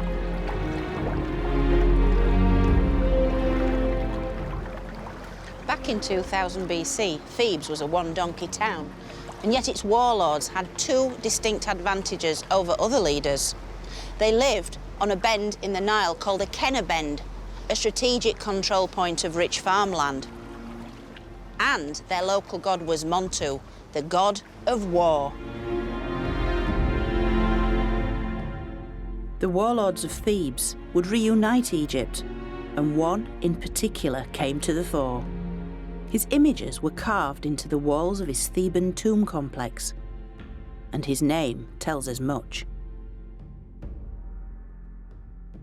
This is the Theban warlord, Montuhotep. And there's a real clue as to what was happening at this part of Egyptian history, because his name, Montuhotep, means the local war god Montu is content, because Hotep simply means content and happy. So, if the war god was happy with Montuhotep, this means that he was a very powerful military figure. And this is a wonderful scene. There are a lot of little clues here to tell us what's going on. And if you look really closely, you can see hands embracing him, flanking him at his back, at his front, around his middle. He's been embraced by the gods, chief amongst whom is Montu himself. And there he is. He's nose to nose with the king. He's giving him the breath of life and infusing him with his own divine power. It was the power of victory, one that finally brought an end to Egypt's first dark age. Montuhotep really did live up to his name as a true son of the war god, because he took his armies north, he conquered the north, and he reunited Egypt. But best of all, he's got the red crown on. And this is the red crown of the north, because Montuhotep is declaring to the world, I might be a southerner, I might be from Thebes, I should be wearing the white crown, but look at me now, I have the red crown. I am the king of the north and the king of the south, and I have reunited Egypt. As Egypt's new king, he became Montuhotep II. But his victory came at a high price. The grim details of what his soldiers went through can be found on Thebes' west bank at Deir el-Bahri. It was inside one of the tombs here that the remains of Montuhotep's warriors were uncovered in 1923. Their bodies silent witnesses to Egypt's civil war of 4,000 years ago, which careful analysis revealed in fascinating detail. Now, the archaeologists found around 60 bodies in the tomb, and these are the original excavation photographs. All of them had been naturally preserved, naturally mummified in the hot, dry climate, so you've still got the skin and the hair. And crucially, evidence of how these men had fought and died. Some of these bodies had been pierced by arrows. This one goes right into the left side of the chest. Others had actually been buried with these leather wrist guards that archers use. 10 of the warriors had been killed with ebony-tipped arrows. But in others, the wounds are even more brutal. You can see here somebody's hit this man on the head with a real whack, and you can see this very, very graphic area of damage there.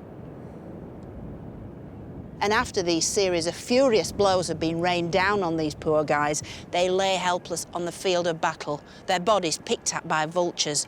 You can see here the dreadful damage. It's such a profound image. The bodies reveal evidence of the weapons used against them as they fought for control of Egypt. Arrows, slingshot, and even rocks had been hurled at the warriors from above. Eventually, their bodies were collected from the battlefield and carefully wrapped in linen. This linen bore the insignia of the Theban tomb complex, belonging to their leader Montuhotep. But just as significant as the bodies themselves was where Montuhotep chose to bury his fallen heroes. Today, the warrior's resting place is a little-known sealed tomb. But 4,000 years ago, Montuhotep honoured his dead soldiers with a burial amongst the graves of his highest officials, making them part of his monument to victory. The new king had created what could well be the world's first known war cemetery. Now, I'm lucky enough to have been given special permission to see Montuhotep's soldiers for the first time. These guys are going to be taking down the tomb wall for me, allowing me to actually meet the very people who fought in Egypt's civil war around 2000 BC. So I am very, very excited.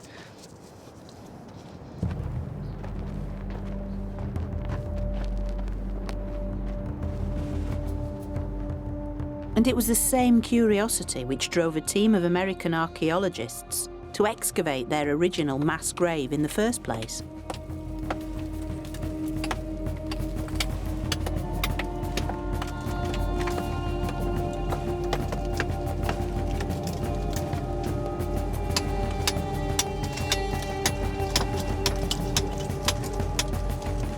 Now reburied in a neighbouring tomb, the bodies of Montahotep's soldiers have rarely seen the light of day since their discovery over 90 years ago.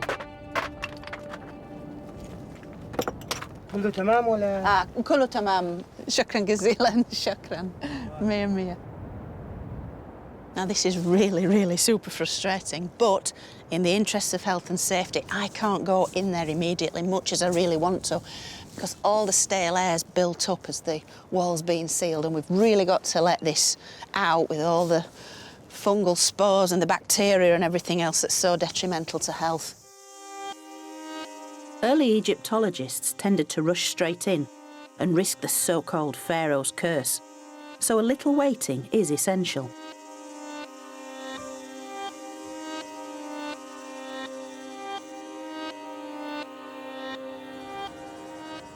I can't believe we're actually going to enter this tomb now.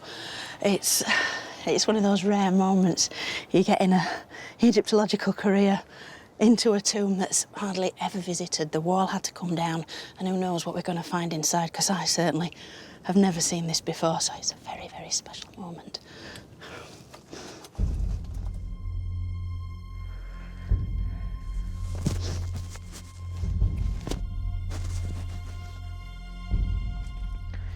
This literally wasn't at all what I expected. Nobody knew what to expect.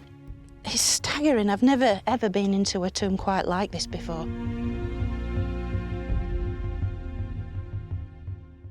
The mask is a very good idea because there's all sorts of things floating around in the atmosphere in here, not just the dust of ages, but the dust of human beings.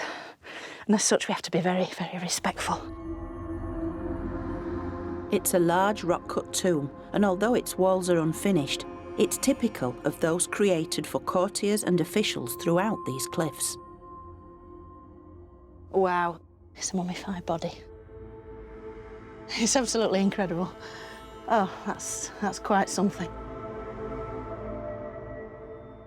And if you look along the length of this very long tomb, look at the floor. This isn't stone. These are human remains and mummy wrappings. And there are chambers and corridors leading off, again full of wrappings, the linen of ages.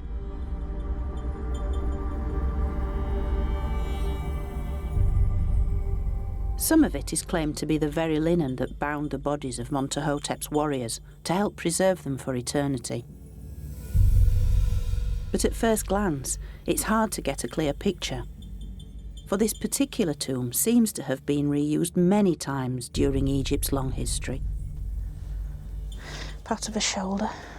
You see the way the skin's folded and dried out. Partial human body, still with much of its soft tissue intact. It hits you immediately in the face, and you're confronted with what a tomb is all about.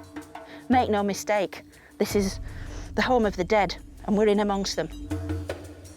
It's a very, very emotive and powerful place to be. But what's striking is how little is left of their bodies. Like many other tombs up and down the Nile, they've been subjected to centuries of looting and damage.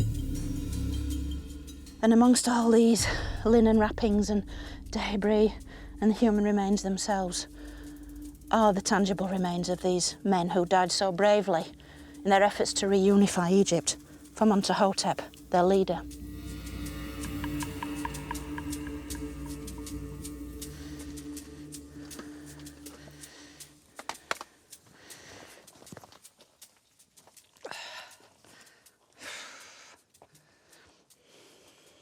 Having just come out of that tomb, I have very, very mixed emotions. I don't really know what I was expecting to see. Certainly some of Montahotep's soldiers. Perhaps some of them were, it's highly likely. Essentially, what we're looking at are the ancient Egyptians themselves. These are the ancient Egyptians. Temples, tombs, pyramids, this wonderful culture. It's all well and good studying these esoteric aspects that are distinct and marvellous and grand, but when it comes down to it, the things we should really be interested in are these people.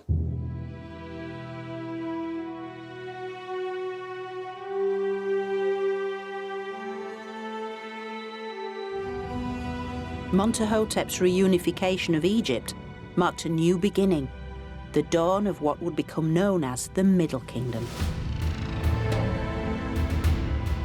And the rise of Thebes.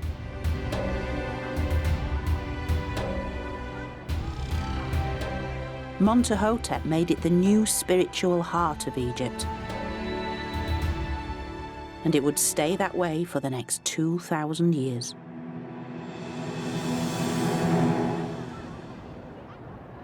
But whereas the war god Montu had dominated the previous century of Egypt's story, the deity that now took centre stage was Hathor, the goddess of love, joy, beauty, and motherhood. The goddess whose origins can be traced right back to the earliest of times. And believing that Hathor dwelt in the cliffs of Deir el-Bahri, Montahotep chose this site not only for his war cemetery, but for his own tomb complex. It was Montahotep that first built here, in this dramatic place where the cliffs meet the desert. Believed to be the home of the goddess Hathor herself, it was a fast track to the afterlife. And for Montahotep and his men, who'd lived and died by the war god Montu, they all now rest in the eternal embrace of Hathor.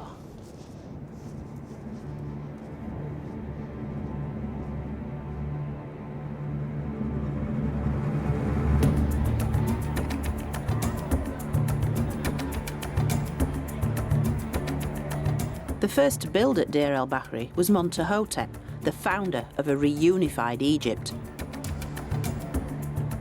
He was so influential that almost 600 years later, female pharaoh Hatshepsut built her own funerary temple right next door to tap into the religious and political power of her illustrious predecessor.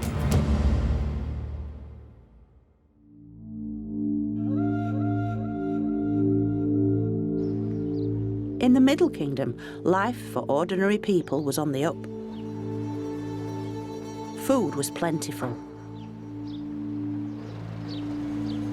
Wealth and trade flourished. And farming was revitalised with new irrigation systems.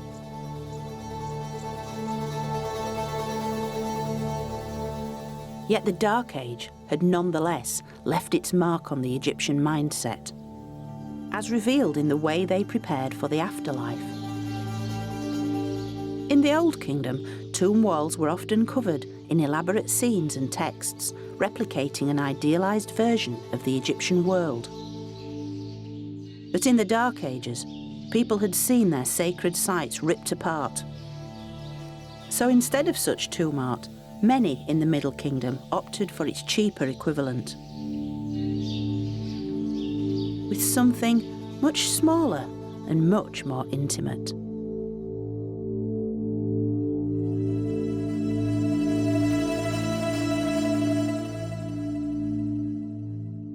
While these may look like children's toys, they were in fact made nearly 4,000 years ago to be placed inside Egyptian burials.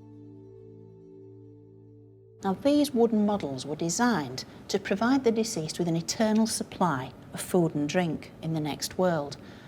And so we have all the basics here, the Egyptian staples of bread, beer, and beef.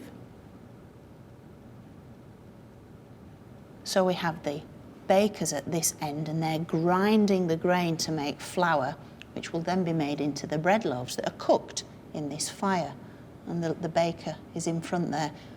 The arms are quite damaged, but presumably shielding his face from the heat, as we know from other examples.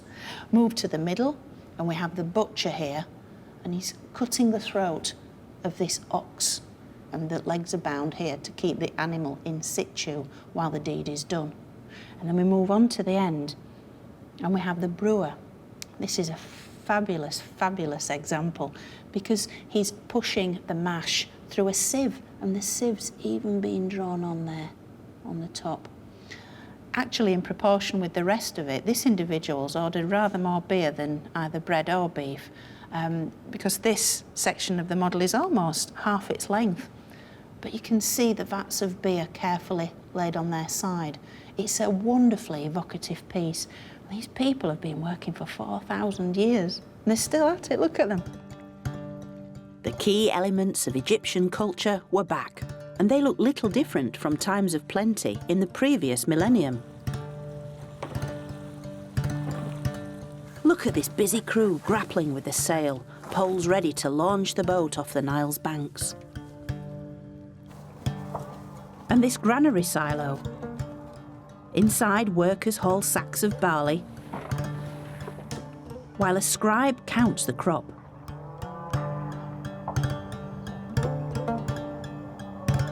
And of course, there are also female figures.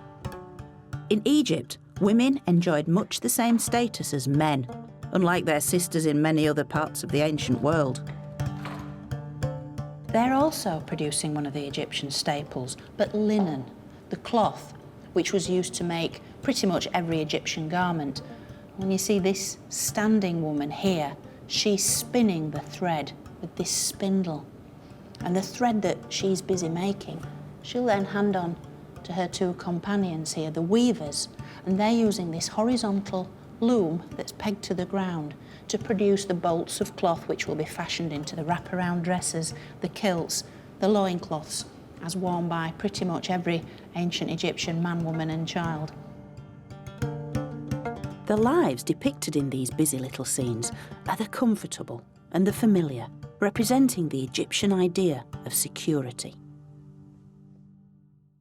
This isn't Tutankhamun's death mask, this isn't the finest piece of art you'll ever see, but that isn't the point. These are real people doing real jobs. This is ancient Egypt up close and personal. Order had been restored within Egypt, but the fears that once tore Egypt apart hadn't disappeared entirely. For now they were projected outwards, to the world beyond its borders. So Middle Kingdom monarchs, like stern old Sesostris III, focused on national security and wealth creation. Sesostris is infamous for his devastating military campaigns south into gold-rich Nubia. But he also opted for a more permanent kind of control by building castles. Now this is a map of southern Egypt and Nubia, which is modern-day Sudan, and where Aswan is, that was the border between the two. And Egypt maintained its control over Nubia through a series of forts. With around 8 of these built by Sesostris himself, these Middle Kingdom forts were within signalling distance of one another, along the southern Nile, down into Nubia. They were all part of a massive state building programme designed to subjugate the local population and maintain the flow of goods and people up into Egypt, particularly Nubian gold. Very few of these forts still survive.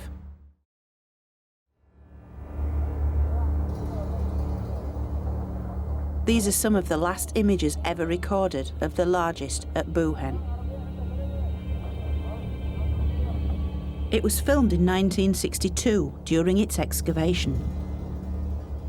And after the creation of the Aswan Dam, these massive mud brick walls disappeared forever beneath the waters of the new Lake Nasser.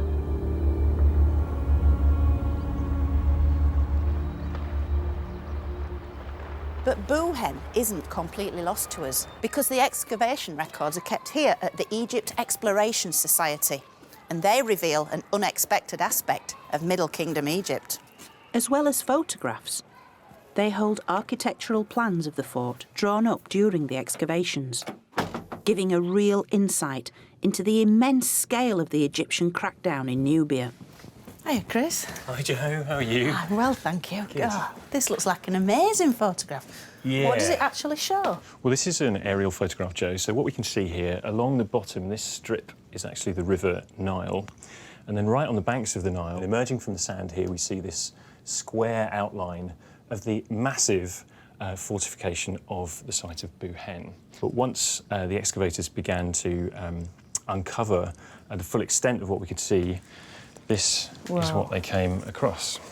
That just looks like a medieval castle, doesn't it? Very rarely do you think ancient Egypt, oh yeah, castles. And yet, here is the evidence in front of us. Absolutely. Designed to keep the enemy out, Buhen shares features with the castles of Europe, but all constructed 3,000 years earlier. Most astonishing of all is its sheer size.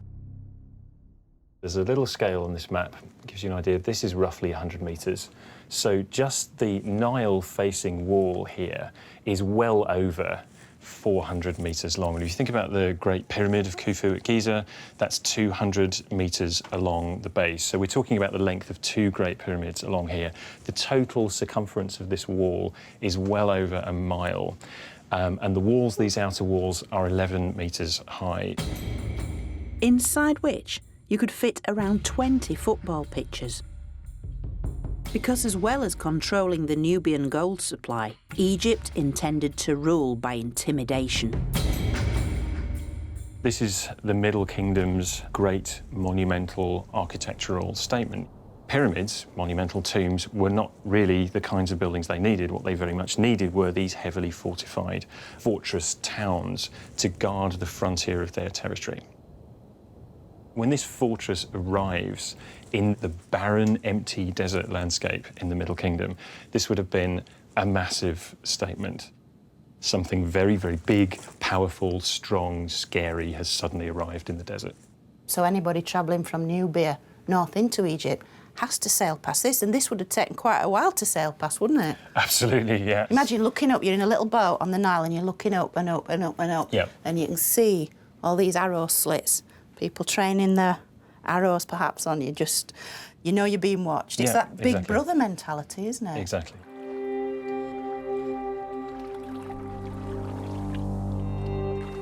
Rising up by the Nile, Buhen was a gleaming citadel of power. But most of all, it was an early warning system, the eyes and ears of a nation defined by suspicion and fear.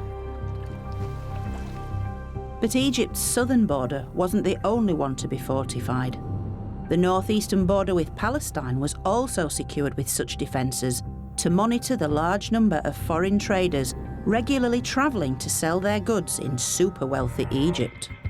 And the visit of one such group is portrayed here on a tomb wall. A caravan of wealthy merchants and their families. Clearly not Egyptian, with their distinctive hairstyles and brightly coloured clothes. Known as the Amu people, they traded in such goods as the black lead ore, vital for Egypt's production of eye makeup. And their distinctive pottery has been found across the Nile Delta, where many of them settled to live and work among the Egyptians. But within a century, some of these Amu had infiltrated high office and eventually took over Egypt itself. Now, these nomadic Amu people who came in and out of Egypt on a regular basis to trade are portrayed here in this wonderful tomb scene. And yet the most important part of the entire scenario are 3 small hieroglyphs right in the middle. They reveal one of the other terms the Egyptians used to name the Amu. It's basically a crook, a scepter, and that's written with 2 symbols, and that's pronounced Heka. It means ruler. And then the third of the 3 symbols is kind of undulating uplands, which means desert or hill country. Basically, the Egyptians used this symbol to denote a foreign land. So you put these signs together, ruler of foreign lands. And this really is the clue to what happened next, because these Amu of Palestinian origin eventually became the Hyksos. The Heka Hassut are the Hyksos, and they ruled Egypt from the north between 1650 and 1550 BC. But as tension between the foreign rulers and their Egyptian subjects gradually escalated, Egypt entered a second dark age. The Hyksos made an alliance with the Nubians to the south, and the Egyptians found themselves trapped between two enemies.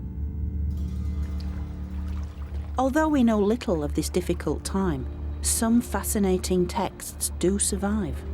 Perhaps the most compelling are the words of a royal letter sent by the Hyksos king south to Thebes. Its message would prove so explosive that it galvanised the Thebans to once more regain control of their land. Now, this letter was either a colossal diplomatic faux pas or simply downright rudeness, and it involved the Egyptian goddess Taweret, the pugnacious, blade-wielding hippo. Taweret may have been a protective deity, but she was also a ferocious creature, with features borrowed from the hippo and the crocodile, animals the Egyptians feared. So it seems the Hyksos king, Apophis, set out deliberately to insult the Thebans.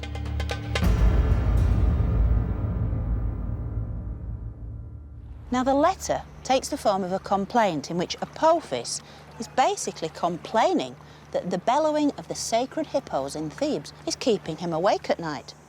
Expel the hippopotami from the lake. They do not allow me to sleep day or night because their noise is in my ear. Now, many have taken this to be a rather eccentric comment, but I think it actually alludes to the powerful women of Thebes. It seems that Apophis is actually comparing the wife of the Theban leader with the feisty hippo goddess herself. And soon, it will be the Thebans who would decide that the Hyksos had had their day. They had to go. And soon this war of words had escalated into armed conflict between the two powers.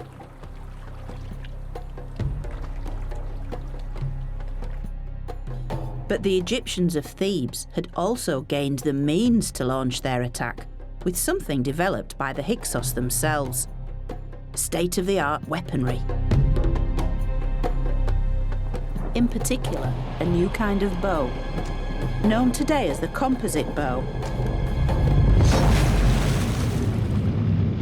It would revolutionise Egyptian warfare. Wasn't it a lovely shape? It's a beautiful thing.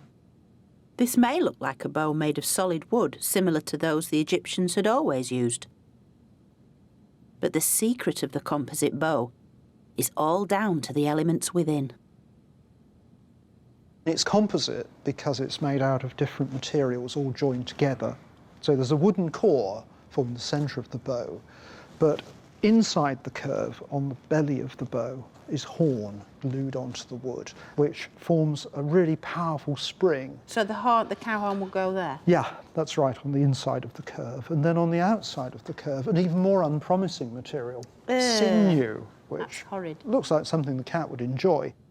And then it's all covered over with birch bark to protect the glue from the elements. Before the Hyksos occupation, the Egyptians had shot arrows from bows carved from solid wood. They were quite large, unwieldy, and only effective at fairly close range. But in the composite bow, animal horn added flexibility, and the sinew, strength. It's a clever combination of ingredients, isn't it? Making it the ultimate in ancient archery. It just asks you to do that, doesn't it? It does. It's fabulous. There's a real sense of power behind this, isn't there? It's a beautiful thing. Let me show you. So this is why it's such a game changer, really, because it's a bow that you can use. It's quite short, you can use it in a chariot, and yet... Whoa, that was brilliant! Well done. The composite bow was easier to handle and shot faster arrows with much greater accuracy.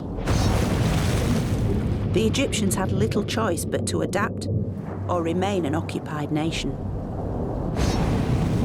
So by copying the new military technology, they were eventually able to push the Hyksos out of Egypt, all the way back to Palestine. securing Egypt's northern frontier once again.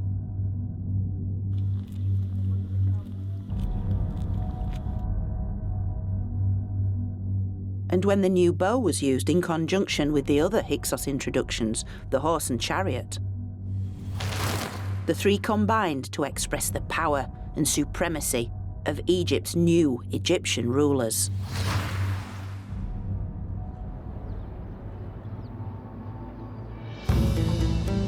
This marked the start of the New Kingdom, which began when the powerful Theban leaders took the throne. This dramatic rebirth in royal power was mirrored by the rise of Thebes' local god, Amun, based at his cult centre, the Temple of Karnak. And it would be Amun who now protected Egypt and its kings. Yet thanks to the Hyksos legacy, these were a new kind of king. And it's on this temple's walls we can clearly see the effect of the Hyksos occupation.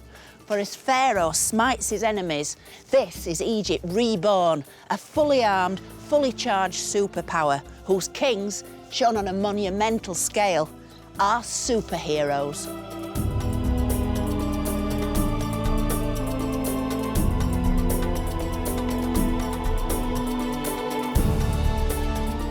Over some 800 years since the Pyramid Age, Egypt's story had been one of upheaval, collapse, finally rebirth. The Egyptians had reclaimed their culture and entered a truly golden age.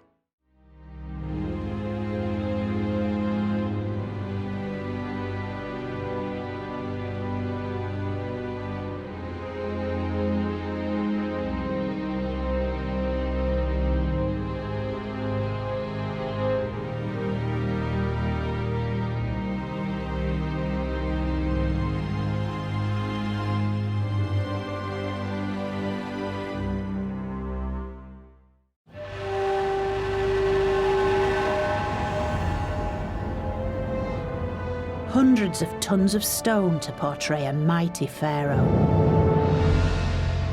Colossal testament to Egypt's golden age.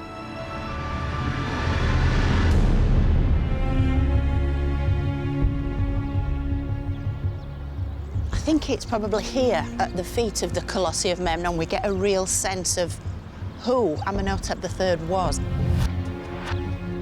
In my opinion, Amenhotep III was ancient Egypt's greatest pharaoh. He presided over the zenith of Egyptian culture and civilization. He is the golden age. He is the epitome of everything that made ancient Egypt brilliant. The rise of this great civilization was powered by its extraordinary belief system, where the pursuit of the perfect afterlife was everything. Capable of withstanding disasters and dark ages. To then re-emerge as the most powerful empire in the ancient world.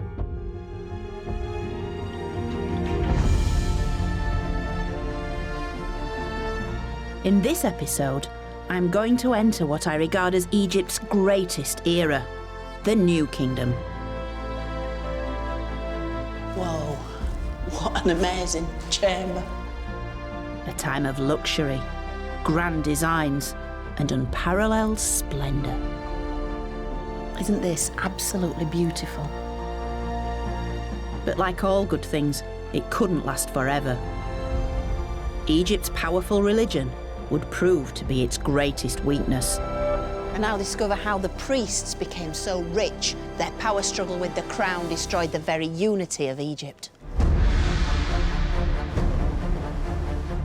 It was this very conflict that would transform this golden age into one of decadence and corruption, and would eventually tear Egypt apart. And by looking again at Egypt's greatest superstars, I'm going to investigate what really happened during the glittering New Kingdom. Welcome to my story of ancient Egypt.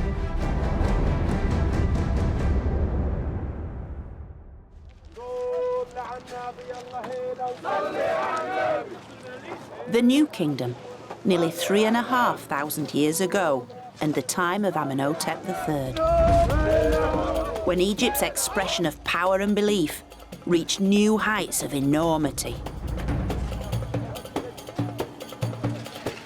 I've joined an international team of archaeologists who are excavating just one of the vast monuments Amenhotep created, his funerary temple. Now, being here, you really get a sense of what it must have been like 3,500 years ago, when this place was a building site, much as it is today. All these statues all around, Amenhotep III's image coming up in their hundreds. And yet, as the archaeologists today assemble all these pieces, this is literally history coming out of the ground, piece by piece. In the Pyramid Age, royal tombs and funerary temples were a single complex. But 1,300 years later, the two were built separately, reflecting a new era of opulence, epitomising the greatest dynasty of all, the 18th, the time of Amenhotep III. For centuries, pretty much the only visible remains of Amenhotep's funerary temple were his two colossal statues. Now archaeologist Dr. Hourig Sarouzian and her team are finally uncovering the full splendour of this once mighty monument. You touch and it's like glass. Yeah. Covering over 86 acres, this was not a tomb like the pyramids, but a huge complex, the largest funerary temple ever created. It's a massive, It's unbelievable. area. You have to imagine, this is only the major temple, the main temple.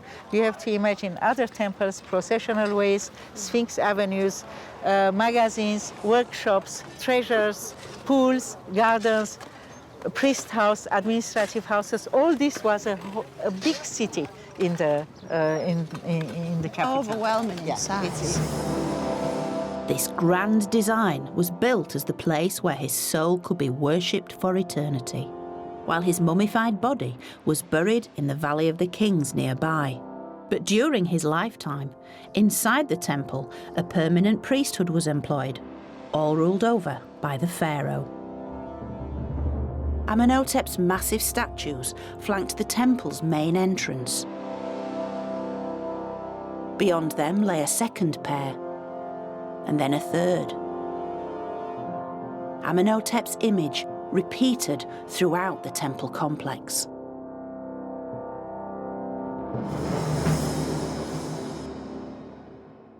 I wish one day they find the time machine.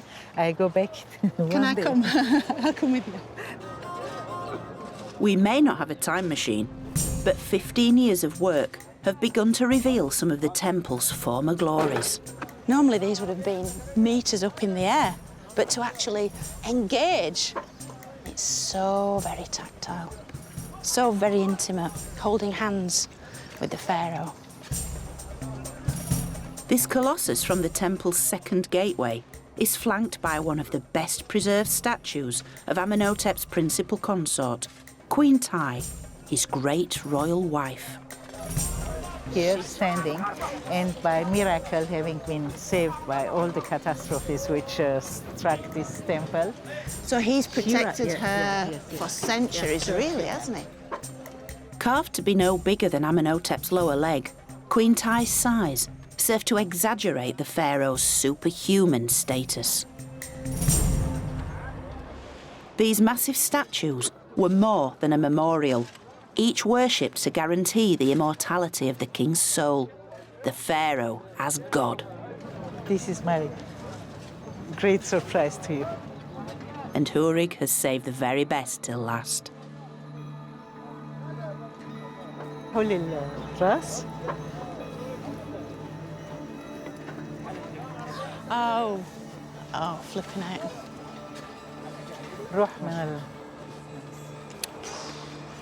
It's Amenhotep's head at 3 meters tall, carved from the finest white alabaster.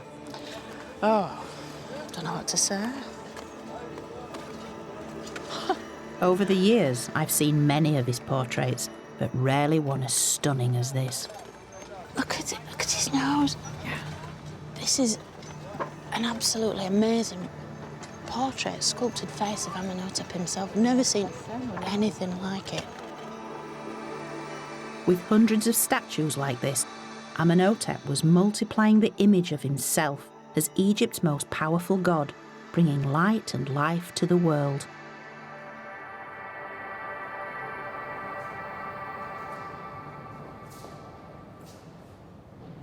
Because whoever controlled Egypt's religion controlled Egypt. And with it, a vast amount of wealth. Now, Imhotep wore gold from top to toe, and he handed it out to his courtiers as gifts. But he also used it as a diplomatic weapon. Amenhotep's clever use of Egyptian gold is recorded on stone scarabs like this one. They served as the pharaoh's news bulletins, which he circulated around his empire with updates inscribed on their base. In this case, it was a new marriage of the king. It effectively records his marriage to a Syrian princess, a princess from the land of Mitanni. And it recounts how, having sent gold to the princess's father, he then sent out one of his daughters for the pharaoh to marry, so a kind of mail-order bride, if you like. It reports that her name was Kilahipa, and that she arrived from Mitanni in Syria, with no fewer than 317 ladies-in-waiting. Clearly impressed, Amenhotep added the comment, "It's a marvel." With this diplomatic marriage, only one of many, they were an effective way of securing peace and prosperity. Amenhotep was able to utilise his key resource, his gold, to kind of get everything he wanted to maintain his status as the supreme monarch in the ancient world at that time. Gold bought Egypt peace with its neighbours, with Amenhotep III's empire stretching from what is now Syria as far as modern Sudan. But within Egypt itself, gold had a different use and could even guarantee a fast track to the afterlife, emphatically expressed by a great treasure in the museum in Wigan. A stunning golden face.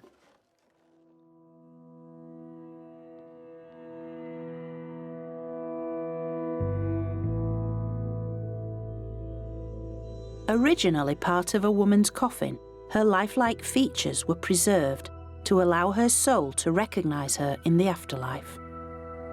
Isn't this absolutely beautiful? Clearly the gold suggests to us that this was someone of very special, very high status, very wealthy. Although we can never know her name, she had clearly spent a fortune in preparing for her perfect afterlife. Covered in gold leaf, she stares out at us with eyes of alabaster and black obsidian.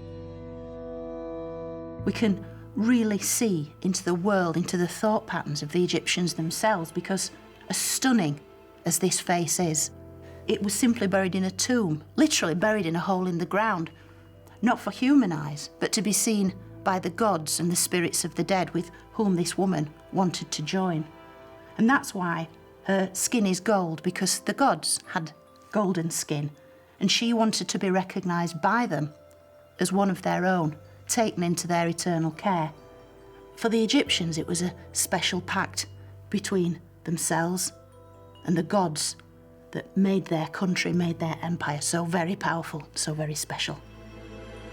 In the Golden Age, this special pact shone more brightly than ever before, with Egypt's wealth poured into their faith in the afterlife. And with increasing amounts of gold accompanying the royal mummies, their tombs needed to be kept secure at all costs. So a secret burial place was established for Egypt's pharaohs on Thebes' west bank.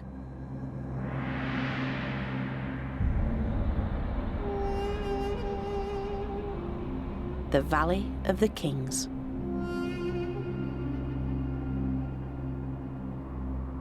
It was essential that each royal mummy was buried safely in their tomb, in a custom dating back to the beginning of time, because each one became a royal ancestor whose cumulative souls form the very essence of Egypt.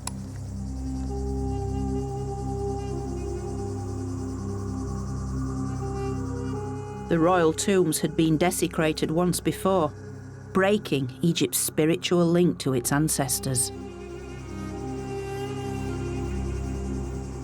So to prevent this happening again, the pharaohs of the New Kingdom chose burial deep in this remote valley, where they could lie undisturbed in rock-cut tombs.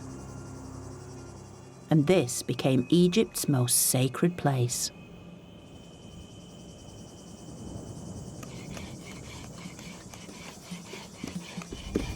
Such elaborate preparations for the afterlife also fueled a growing economy. And just as in the Pyramid Age, the industry of death shaped the lives of many ordinary Egyptians. For not only were there tombs to cut and temples to build, but statues, shrines, coffins, sarcophagi, and all the paraphernalia of the afterlife.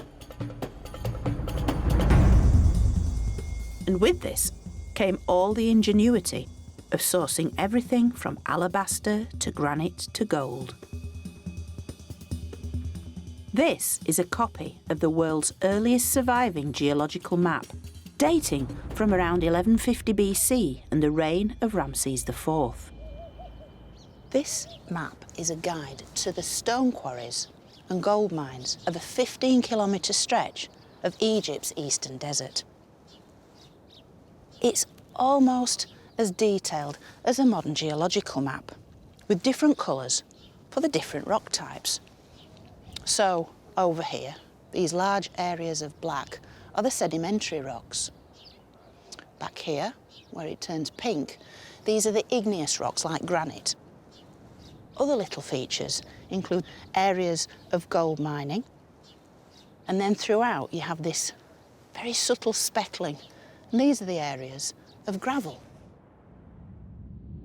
Known to be very accurate, the map was made for one specific quarrying expedition.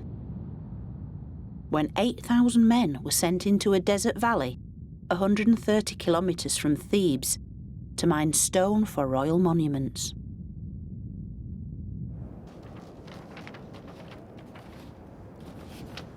But what's special about this map is that it leads us to the ordinary people who were employed by the pharaoh to build the tombs in the Valley of the Kings.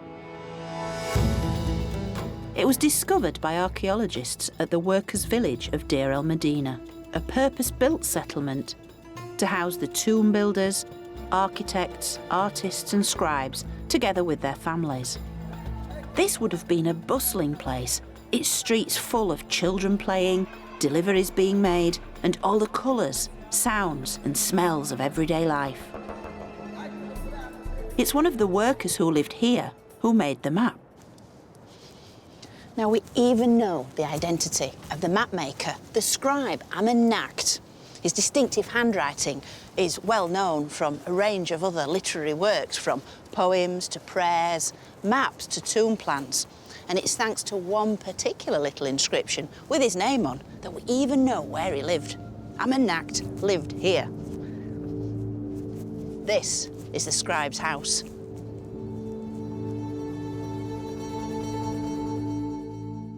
Amennacht was one of the many skilled workers that rose through the ranks of society in the generations following the reign of Amenhotep III.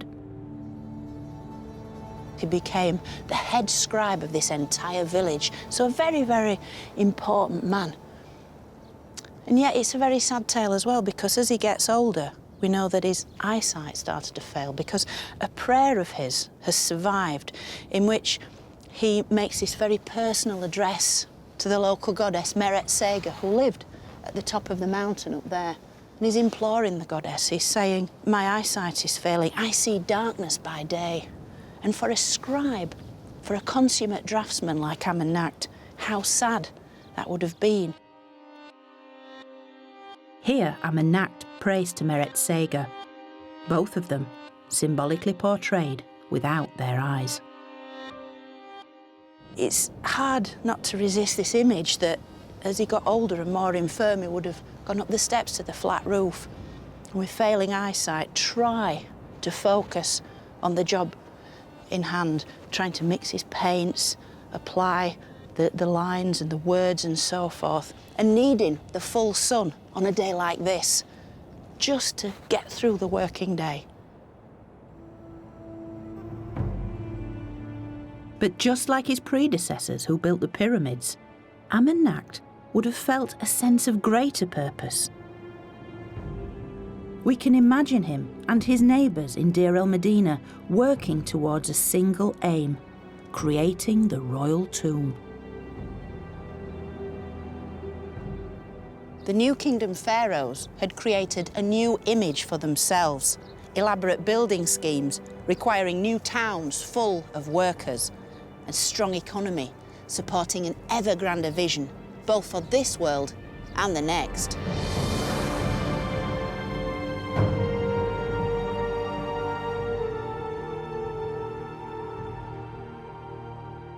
But the spiritual convictions that had brought Egypt to its zenith had also created a serious threat.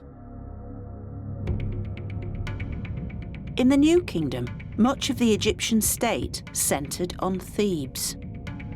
While its West Bank was mainly dedicated to its city of the dead, the East Bank was where most people lived and the site of Egypt's main state temple, Karnak.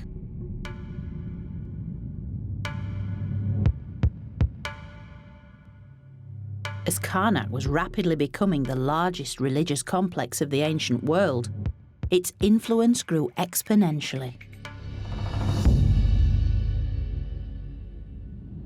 And likewise, the power of its priests. To get a real sense of what's going on, we need to go behind the scenes.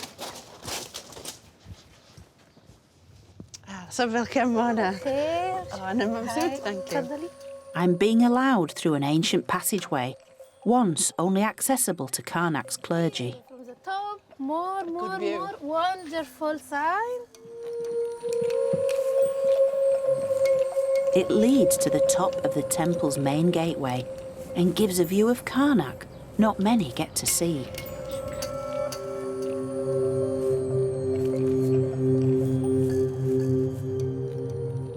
Just look at that. You could fit Notre Dame and St. Paul's cathedrals in here and still have acres to spare. It is immense. Within Karnak, a series of chapels, shrines and sacred precincts covered a total area of more than 250 acres.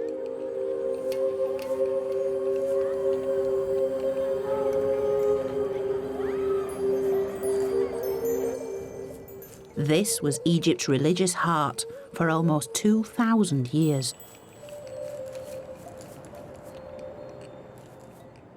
The reason why Karnak is so vast is that every pharaoh poured so much of their wealth into this temple.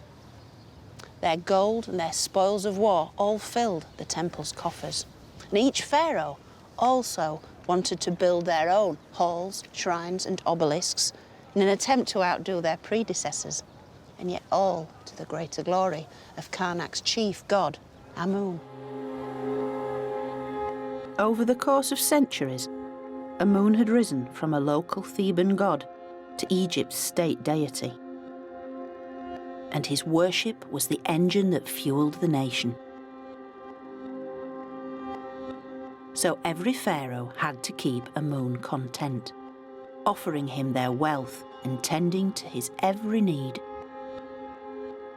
And this privilege fell to Karnak's high priest and was performed in the temple's inner sanctum. Secret ceremonies at which the only others permitted were the royals. Here we are, in the very heart of Karnak Temple. This is where the god lived. The god himself lived inside his sacred statue. The original wouldn't have been much bigger than this, would have been solid gold, It would have lived inside a little golden shrine, sealed by a pair of small doors. Each morning, the high priest would come in. He would awaken the god's spirit. He would greet him. He would wash him, anoint him with perfume, apply his eye makeup, and then dress him in various linen outfits, apply the small pieces of jewellery to the god's statue, and then the god would proceed to enjoy his day. Amun received daily meals of the finest foods, roast meats, bread, fruit and vegetables, accompanied by wine and beer. Clouds of incense would drive away evil forces, and musicians and dancers entertained him. And by keeping their most important deity content, it was believed that Amun would in turn make the Nile flood each year, make the sun rise each morning, and maintain Egypt's supreme status.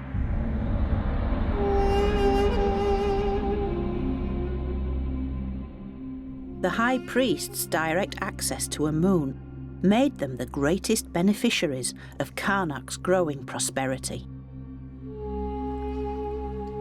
This tranquil lake is where the male and female clergy bathed twice each day and night to maintain their ritual purity before the gods. Known as the Pure Ones, they set themselves apart from the rest of society with their distinctive appearance achieved through their own set of daily rituals. Part of this process of ritual purity involved using an array of implements on a daily basis to transform their appearance. And one of the most important things they did, they had to remove all body hair, male and female clergy, using razors like this. So every day having to shave their heads and their entire bodies, keep them free from lice and all these kind of things which would have inhibited their sense of cleanliness. It was essential that they also had a very clean mouth because they'd be speaking the words before the god. And so they used something which is quite a modern thing. Basically natron salt, a kind of bicarbonate, rather like a modern bicarbonate toothpaste which would get their teeth nice and clean. Scrupulous not only with dental hygiene, they wore reed-woven sandals and robes of pure white linen. And having transformed themselves in this wonderful way, they also had access to these polished metal mirrors. They could then admire their transformed appearance because it was important to distance themselves from the great unwashed. For the ancient priests, cleanliness really was next to godliness, and they were the God's chosen people.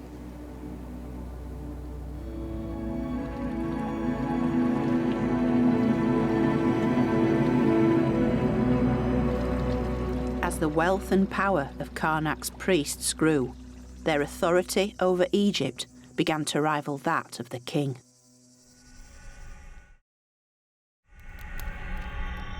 Karnak's priests had far-reaching influence, active not only by day, but also by night. One of these priests was called Nakt. He was a priest of the hours of Amun, which basically means he was an astronomer, and he would sit by night on the flat temple roof, which was effectively an ancient observatory, and he'd be able to chart the progress of the stars and planets in the sky, watch the movement of the heavens. And by doing so, the priests of Egypt were able to work out when to celebrate specific events. But of course, what this meant is that Karnak never closed. It was a 24-hour-a-day concern. It meant the priests were always there. It meant the priests were always watching.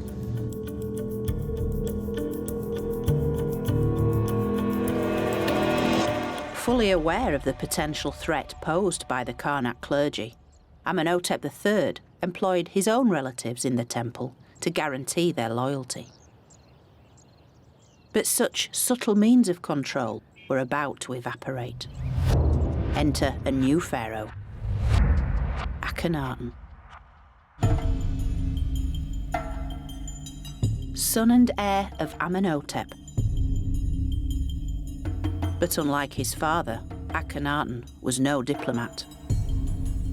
His zealous ambitions would soon plunge Egypt into an age of political and religious extremism. Early in his reign, Akhenaten found a swift way to stamp his authority on the priests by building a controversial new temple complex at Karnak. Now, what we're looking at here is something very, very unusual. It's part of a wall from Karnak Temple, but not the traditional part of Karnak Temple. It's a section that was built a little way beyond, and it was a new revolutionary building. It wasn't built like the old-style Karnak in huge, big, monolithic blocks of stone, but these small, easier-to-handle blocks, which meant, of course, it could almost spring up overnight. But most shocking of all were the images that this new temple portrayed. Akhenaten had begun to dismantle Egypt's traditional religion and replace its many deities with a single god. If you look very carefully, the images are very different to what went before. Amun is nowhere present. The god of Karnak himself isn't represented in his own temple because the god shown here is a form of the sun god called the Aten. And you can see the multiple rays coming down, ending in human hands, giving their blessings to the main figure here. And it isn't the high priest of Amun. Pharaoh Amun's priests were no longer in control at Karnak. And Amun himself was now replaced by the Aten sun god. In fact, life in Egypt was turned on its head. And whereas previously courtiers would bow very low before their monarch, now times had changed. These people have their faces in the dirt before Pharaoh. They're lying prostrate before him. This marked the beginning of a new age. It was an age when the only way to reach God was through his intermediaries, twin monarchs, Akhenaten and his wife and co-ruler, Nefertiti. And when the priests objected, the royal couple closed Karnak, sacked its priests, and seized its treasury. They then moved their whole court 400 kilometres downriver from Thebes, and in less than 10 years built a brand new city.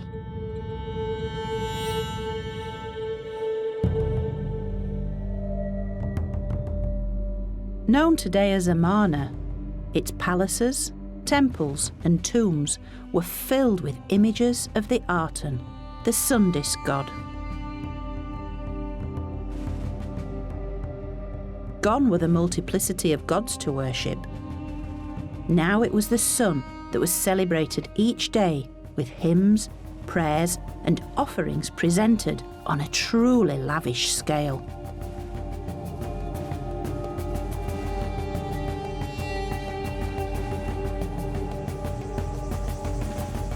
But the couple's vision of utopia came at a price. And when Akhenaten died after a 17-year reign, Egypt was bankrupt. His son became king of Egypt, and although he reigned for less than 10 years, he still became the most famous pharaoh from the whole of Egyptian history. Tutankhamun. His treasure, discovered by Howard Carter in 1922, was the most famous archaeological find of all time. Tutankhamun's mask is the epitome of ancient Egypt. So very familiar, yet, like so many of his treasures, holding a long-standing secret.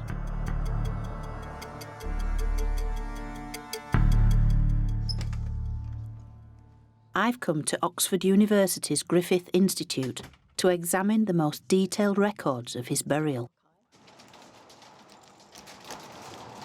So in this first stack, These are all Carter's notes, diaries, journals, and then right at the bottom down here, we've got all Harry Burton's original glass negatives. Captured on delicate glass slides, these are the original negatives taken by Howard Carter's photographer at every stage of the 10-year excavation. So this shows the very first view they had of the mummy.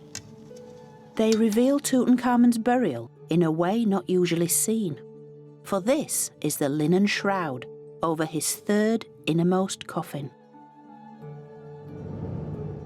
This is as if the embalmers have just finished. The family have laid their wreaths and floral tributes before the lid finally went on. What a privilege to actually see this in black and white. Wow. That's pretty profound, isn't it?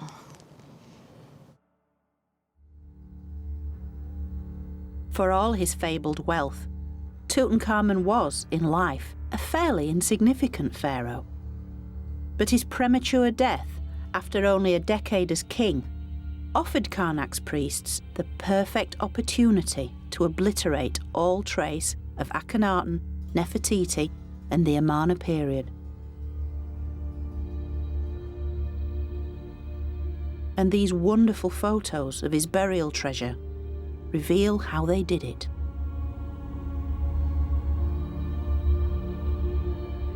On his famous golden throne, Tutankhamun and his wife, Akhenaten, are depicted together. But all is not what it seems, as recent research has discovered. We look at the back of the Queen's head, where her wig originally was. It's been slightly cut down there. The same with Tutankhamun's crown.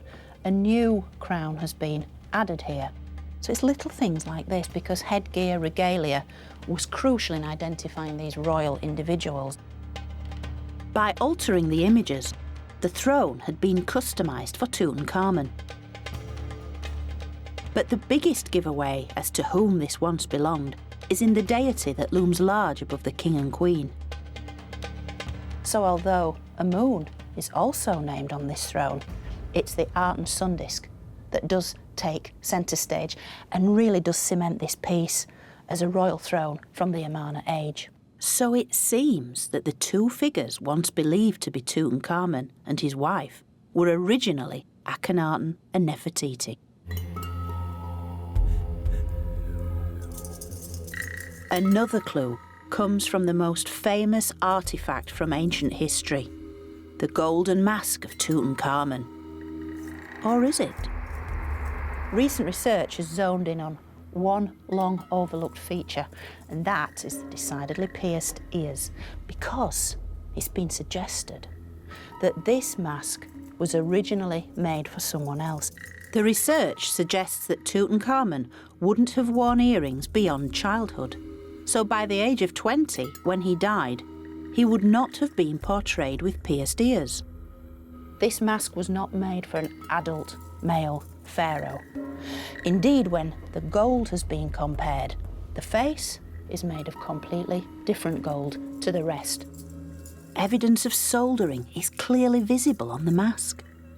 It now seems as if Tutankhamun's own face was effectively grafted on to the mask of a previous ruler who had pierced ears for earrings, a previous ruler who may well have been a woman, who may well have been Nefertiti.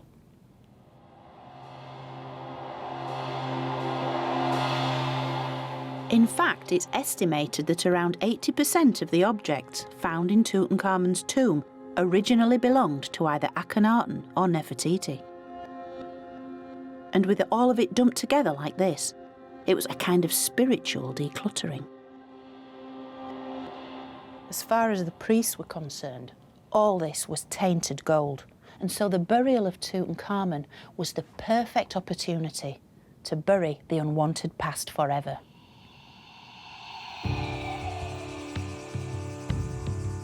While the city of Amarna had been abandoned, then demolished, the memory of everything it represented was likewise being erased. Egypt's state religion was restored. Karnak's priests were back in business. And Thebes was once again the seat of sacred power.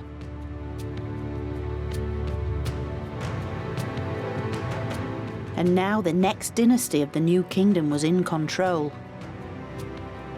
Having died without an heir, Tutankhamun was succeeded by a line of militaristic rulers, the 19th dynasty.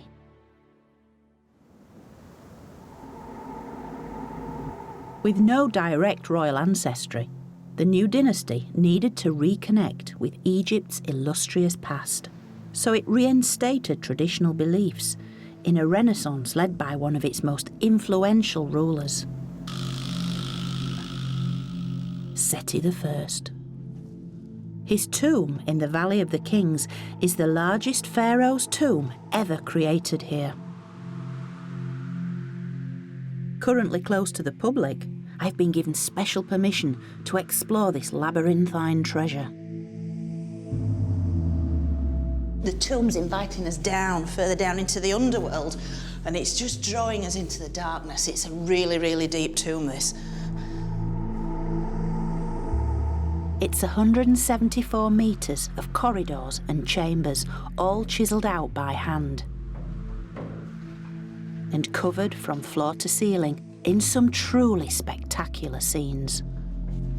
Whoa, what an amazing chamber. Absolutely filled with little gold and twinkly stars. But the walls of Seti's tomb carry a clear message, demonstrating the return of Egypt's traditional deities in full force. And here we see him, Seti, with the gods.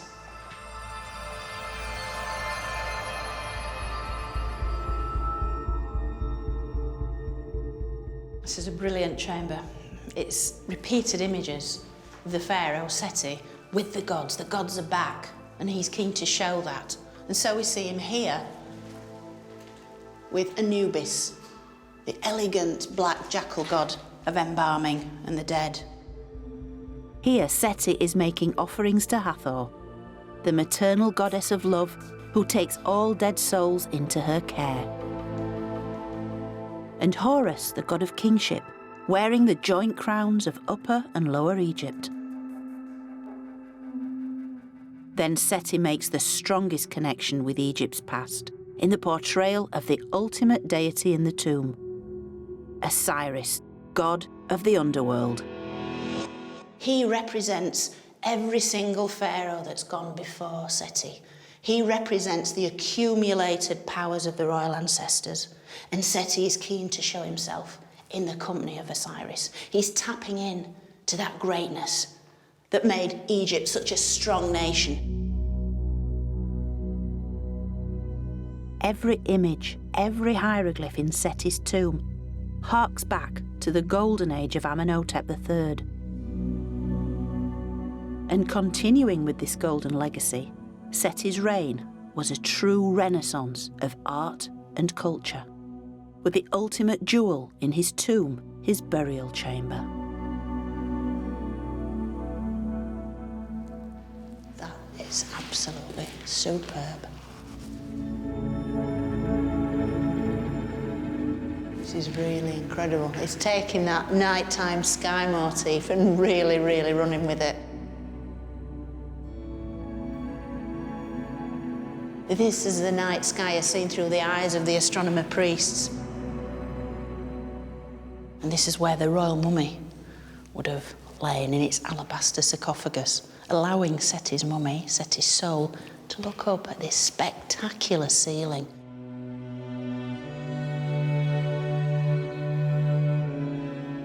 Egypt's traditional belief system is here, writ large, covering every surface.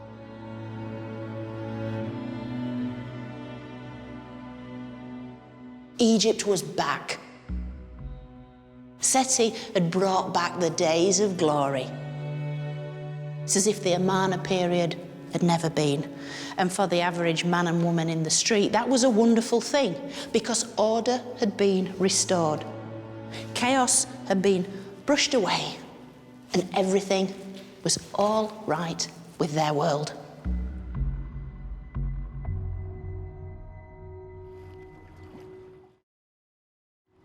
The Golden Age had been restored.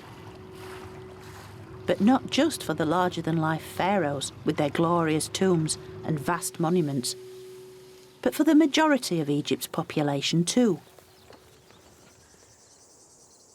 This included the inhabitants of Deir el-Medina, the tomb builders' village near the Valley of the Kings. At the edge of the village was a great pit, the community dump, inside which were discovered tens of thousands of pieces of pottery and stone, covered in pictures and words.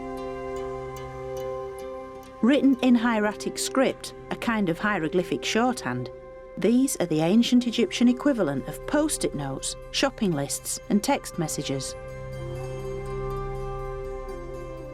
This is the kind of stuff that speaks to everyday life, what's going on underneath the surface.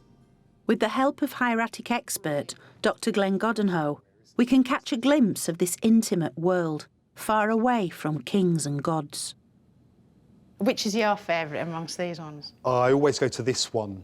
This is really nice because this one's basically a list of stuff you take to a party. What you've got is tabulated information. So you've got vertical and horizontal lines, and in each of those spaces you've got a name and the stuff they brought to that particular event. I mean, this person here, the name's missing from this, but this person bought the most stuff, about 11 items. We've got bread, for example, being brought along. Next down we've got some beer, so 1 jug of beer. As well as beer and bread, it lists a veritable feast. Fruit, 20 pieces. Beans, 1 jarful. Fish, meat, and even a cake. The thing I like about this is the idea of a community coming together. It really does make the ancient Egyptians that more real because we can relate to them. We all like a good party. But of course, life isn't always a party, and people fall on hard times.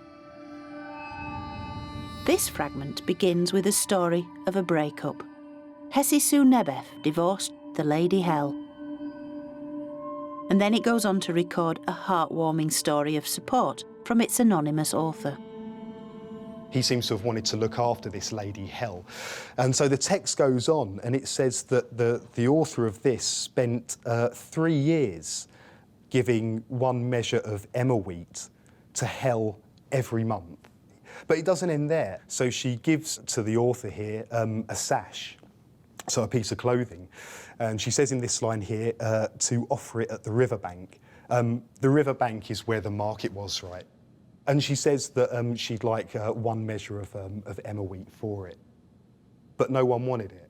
Oh. So yeah, the text goes on to say that the author tried to offer it down at the riverbank, but he gives a customer review. It's right here.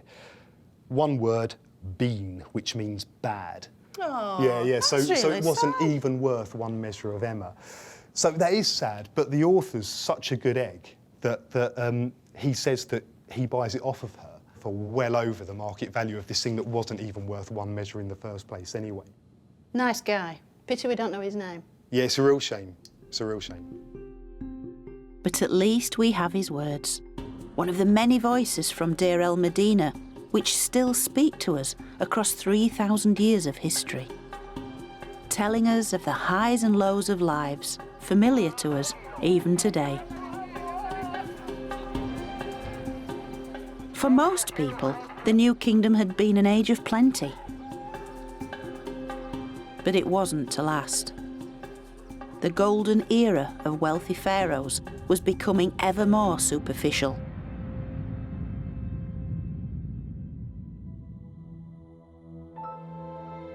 Seti's son, Ramses II, was Egypt's most prolific builder. Overspending on ever more ostentatious monuments, the best known of which was his temple at Abu Simbel. But such over-the-top building projects emptied the royal coffers, as did a series of costly foreign wars. So by the time of Ramses III, the cracks had certainly begun to appear. As inflation increased, supplies in the state granaries ran low. So the grain which formed the monthly wage rations of state employees like tomb builders and artisans was no longer paid when due. And it sparked the first recorded labour strike in history. It happened in 1155 BC, when the tomb builders began to complain that their food supplies hadn't been delivered.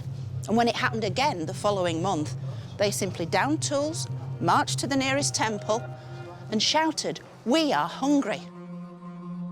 To make sure their grievances were heard, they staged a sit-in at the temple. But the state's response only added insult to injury. Local officials could only hand round a delivery of pastries, not much use to anyone. The indifference of the authorities provoked many more weeks of protest.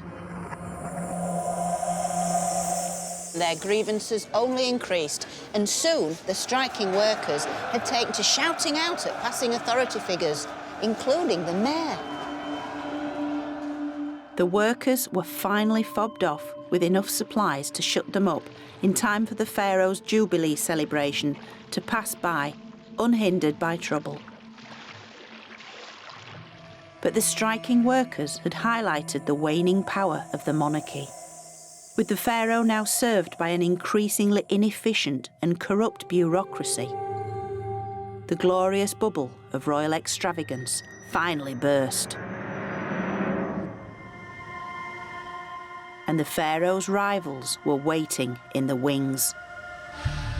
The priests of Karnak.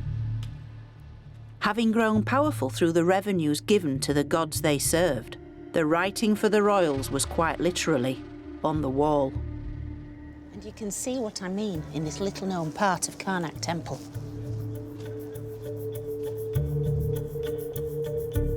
Where the high priest is making a very bold statement, but only if you know how to read the footnotes. Now this is a fascinating scene.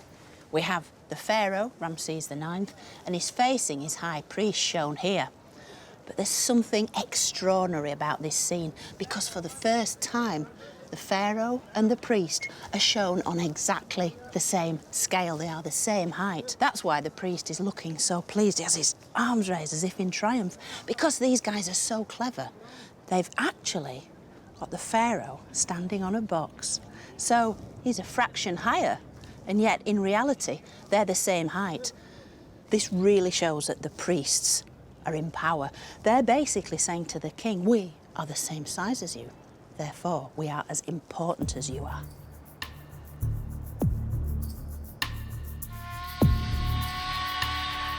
Priests had become full-time politicians. Vying with the throne for power, they destabilised the balance between church and state, the relationship on which Egypt's entire culture depended. So great were their ambitions that by the end of the New Kingdom, the priests took control of the entire south.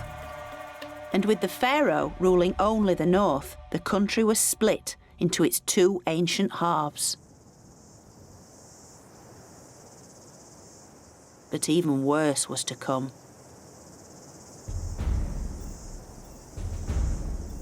It's at Medinet Habu, Ramses III's funerary temple, that we can find out just how little interest these politician priests now had in the royal afterlife. They were only concerned with their own status and their own wealth. Now, this next disturbing part of Egypt's story not only spelt disaster for its core belief in the royal afterlife, it left a tortuous puzzle for Egyptologists, which we are still trying to piece together. It's an extraordinary story that begins not in the temple, but in a small house built later within the grounds. Because the priest's corrupt ambitions will be put into practice by the man who lived here.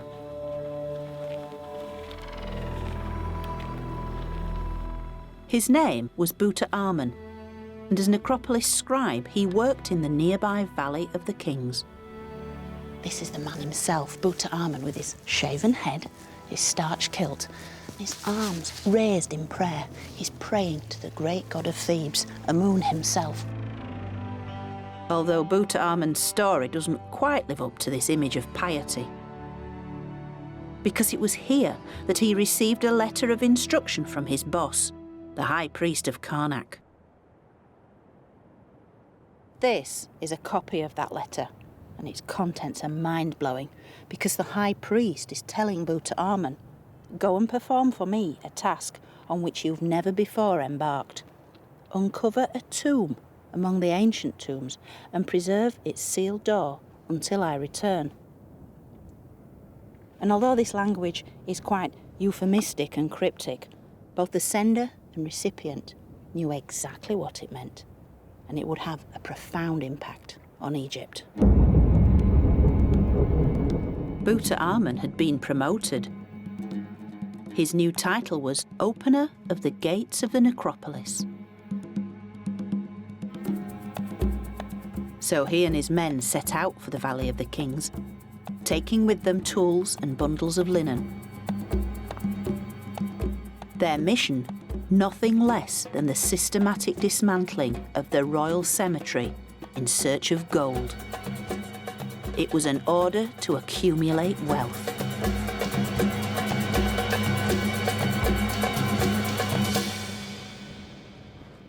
Tomb robbing itself was nothing new in ancient Egypt. But what's different about this looting is that it's an order from the ruler of Upper Egypt, the high priest himself.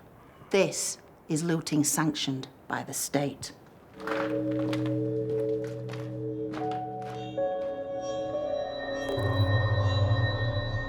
Knowing the secret location of the royal tombs, Tutankhamun began what was euphemistically referred to as restoration work.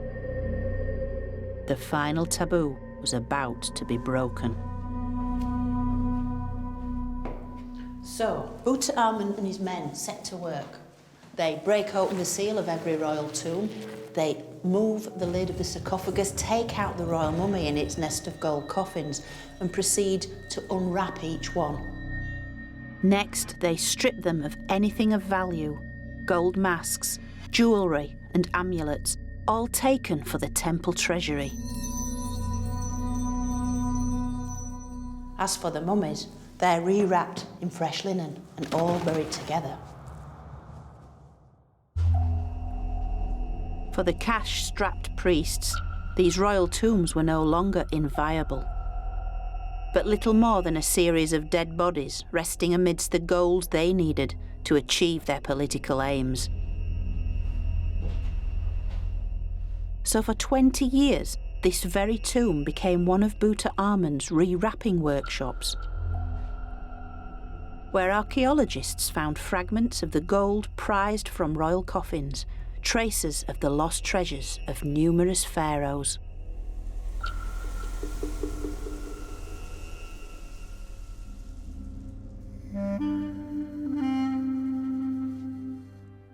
And Tutankhamun's handwriting was discovered on the rewrapped mummy of Ramses III.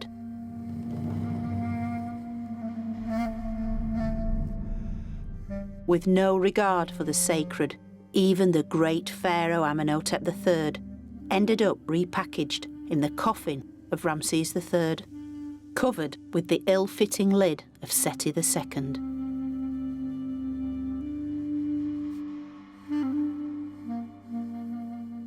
Only one tomb, hidden by rubble, escaped the wholesale plunder.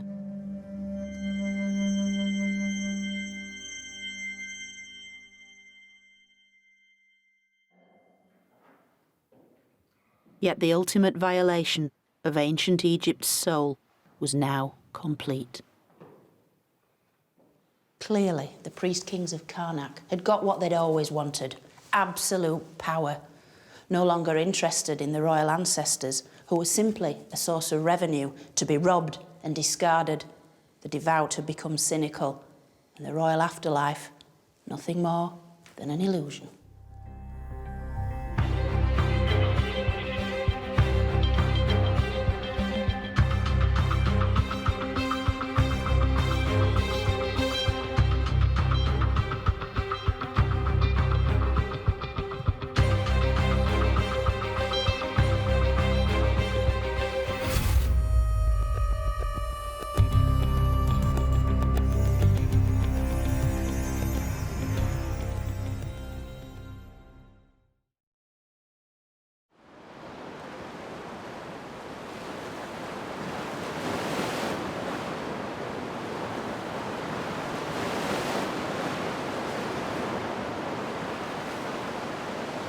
This is about as far north in Egypt as it's possible to get, because out there is the Mediterranean. To my west is Libya, to my east, Palestine and Arabia, while Egypt itself lies down there to the south, 1,000 kilometres of desert cut right through the centre by the mighty River Nile. And at its top lies this, the great port city of Alexandria. It was ancient Egypt's last and most influential capital. It was a city of great power, wealth and luxury, the greatest in the world. Alexandria was also home of one of Egypt's most famous pharaohs, Cleopatra. The final ruler of a Greek dynasty and the last in a long line of foreign invaders who'd each claimed Egypt for themselves, seduced by its legendary splendours.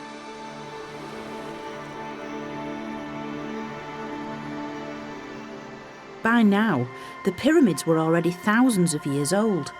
They were the beginning of a seemingly indestructible core belief that had survived chaos, famine and war. It's as if they'd been picked clean.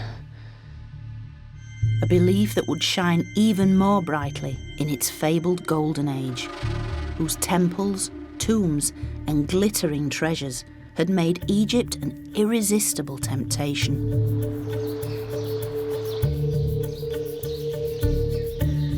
As jealous foreign rulers eyed a weakened Egypt, how could it survive successive waves of foreign attack? But Egypt had a secret weapon, a culture so strong and deep-rooted that it seduced and then absorbed all who would claim it as their own. Welcome to my story of ancient Egypt.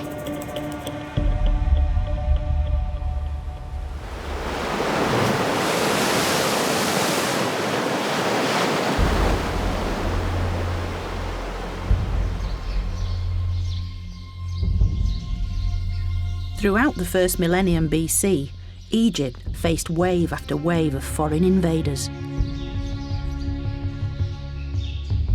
But in the face of such a strong and long-lived culture, all who would try to take over Egypt would themselves be taken over.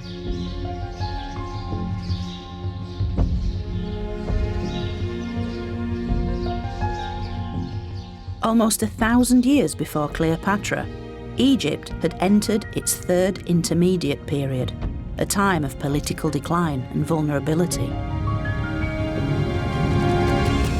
For it's the beginning of the 22nd dynasty, around 945 BC. The priests are in charge of the south, but in the north, the vultures have started to circle, waiting for their chance to swoop, as a group of Libyan generals seize power to rule as pharaohs of a divided land.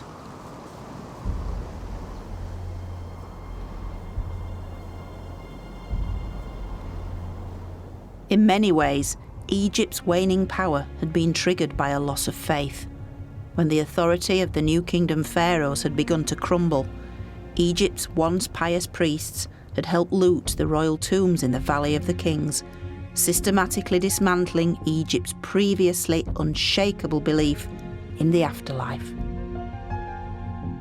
With the decline in power of the New Kingdom pharaohs, the Libyans, who'd fought for the Egyptians as mercenary generals, gradually infiltrated Egypt's power structure and eventually took power as the 22nd dynasty.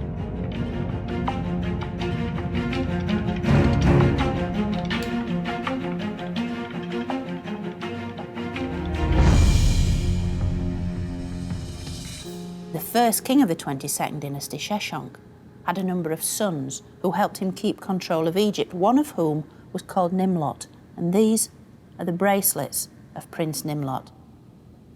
Egypt's Libyan rulers understood that looking and acting Egyptian would help to keep the country under their control.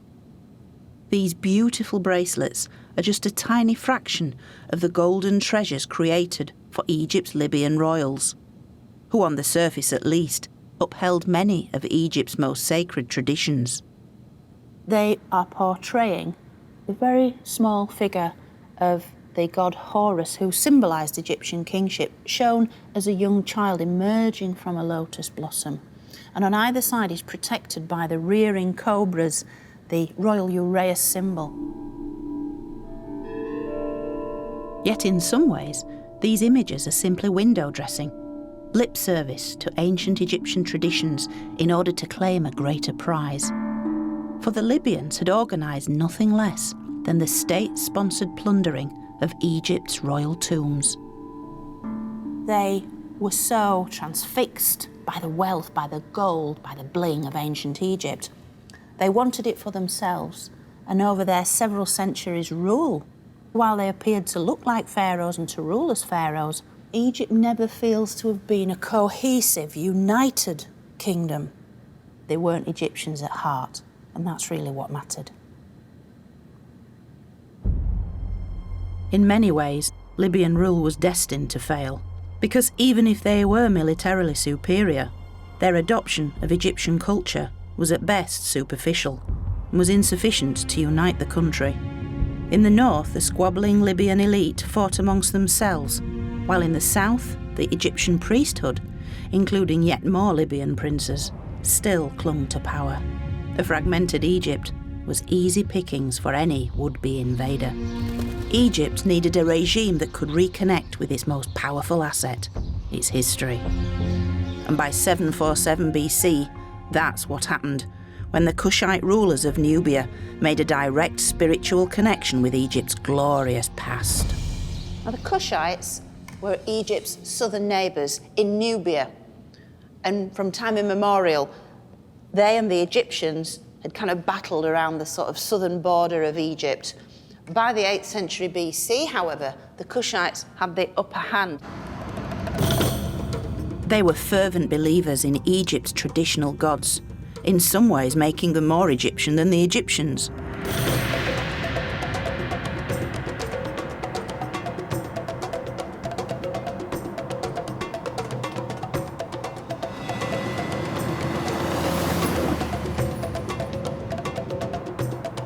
The kingdom of Kush in Nubia was at the very edge of the Egyptian world. Having been repeatedly conquered by Egypt, the Kushites had been hugely influenced by Egyptian beliefs.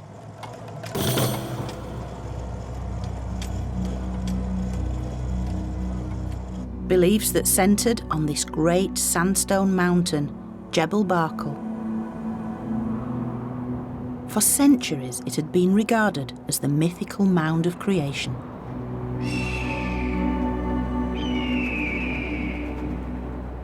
The mound from which Egypt's great creator god, Amun, was born.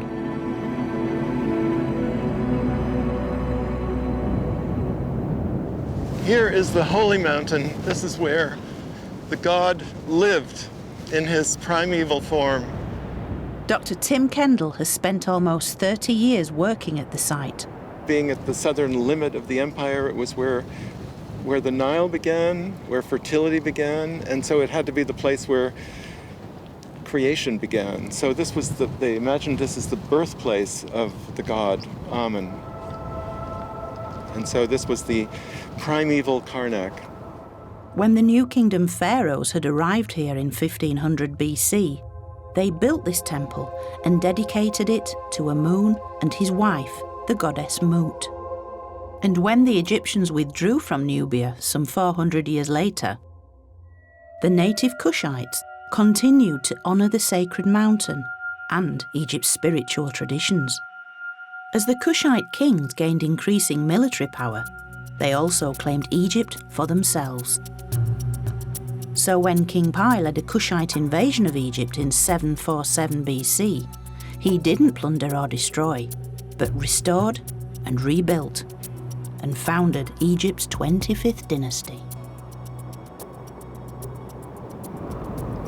The irony is that he's conquering Egypt to put everything right, I suppose. So it's all such a cycle of rebirth, regrowth, redevelopment, and the Kushite kings are really kind of tapping into that ancient power source and just sort of giving it back to the Egyptians. It's like starting time all over again and doing it right.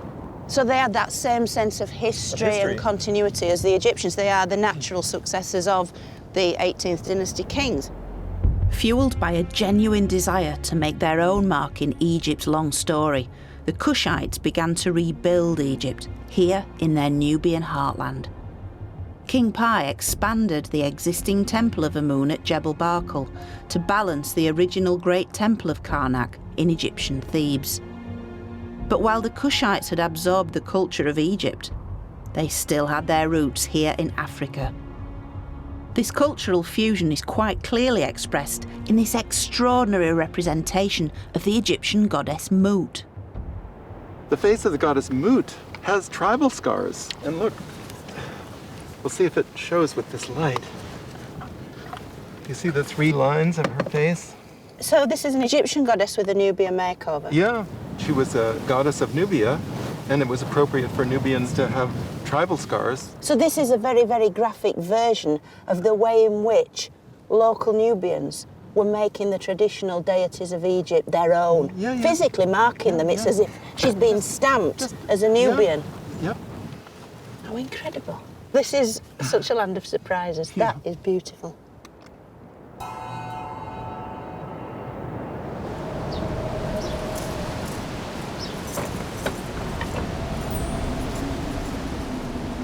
Yet this land of surprises has something else in store too. Gale-force winds whip up the worst sandstorm in years. It's a powerful reminder that the ancients would also have had to deal with such dramatic natural phenomena.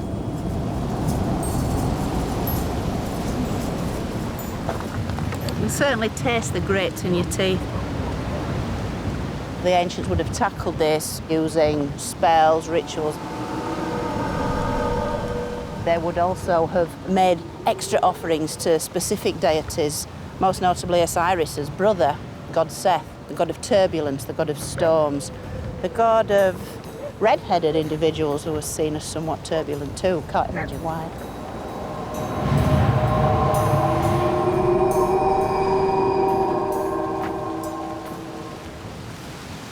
I'm seeking shelter in this shrine cut into the mountain by Pi's son Taharqa, which is currently undergoing major restoration by an Italian mission.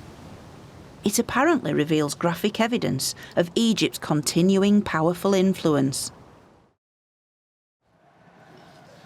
Never been here before. I have no idea what's going on in here, so this will be as new to me as it is to you. Oh, flipping heck. It's a real privilege to see the time-blackened walls finally giving up their secrets. Wow, look at that, look at that. Oh, that is so beautiful. They're bringing out not just the golds, but the blues, these 2 colours, the bright blue of the sky and the Nile, and the gold, this sort of really powerful colour of the sun god. This is Taharqa, the Kushite's most powerful and important pharaoh. In classic Egyptian style, he's shown offering to the god Amun and his wife, the goddess Mut. It's raised relief. This is old school technique. This is skill. And they're all overlaid in this yellow gold. And you can even see the little scales on this corselet that Amun's wearing. Every detail's here.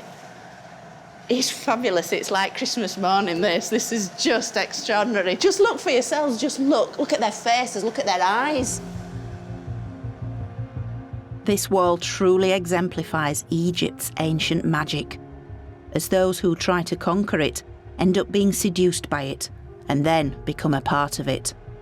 It's a sincere attempt by Taharqa to connect his kingship to the achievements of the pharaohs of Egypt's past, in particular to the rulers of the New Kingdom.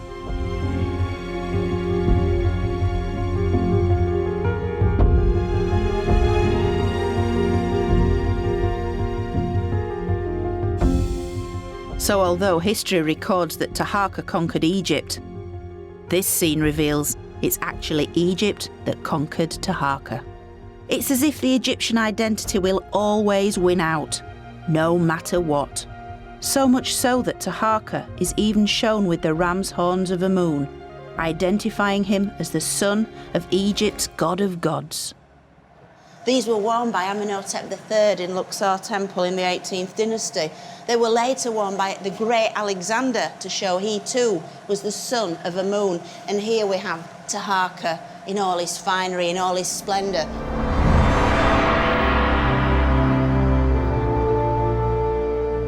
Who knew that they were here, hidden away in this special, special rock? We've come to the heart of Jebel Barkal now. We've come to the heart of Egyptian religion, because this is the very birthplace of Amun himself, and here he is, just for us, right now, emerging from the walls. Very few people have ever seen this.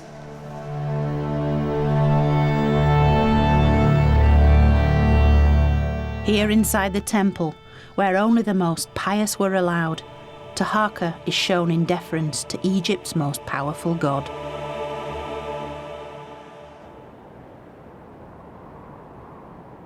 And outside on the mountain, he exhibits his devotion on a truly monumental scale by embellishing the very top of its pinnacle. 180 metres tall and 11 metres from the cliff face, it seems completely inaccessible. But Taharqa pulled off an incredible technical achievement. He built a crane arm and elaborate scaffolding in order to make his own permanent mark on the mountain. What he did was he made an inscription for himself commemorating his victories east and west, and then underneath his men set a small statue of the king, and they covered the inscription with gold. Today you can hardly see it, but in those days it would have been the most conspicuous feature of the mountain. I mean, that's meant to be seen by the gods. Seen by the gods.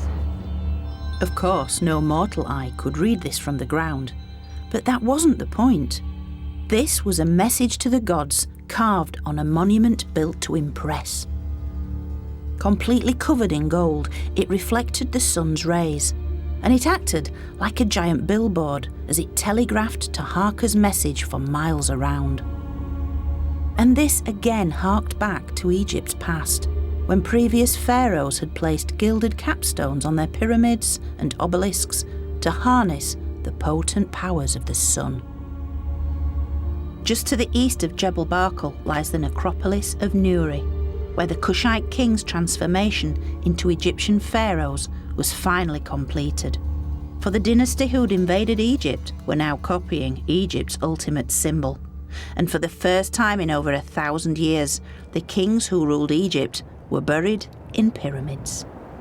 When the kings made their capital at Memphis, they were living right across the river from the Great Pyramids. Taharqa spent most of his life there and was familiar with the Great Pyramids. And so when he died, he needed a pyramid of commensurate scale. And this, he sort of established this new type, and it was followed by all of his successors. The Kushites eventually built more pyramids here in their Nubian homeland than the Egyptians had built in Egypt. And just as at Giza, Taharqa's pyramid is precisely aligned to its environment.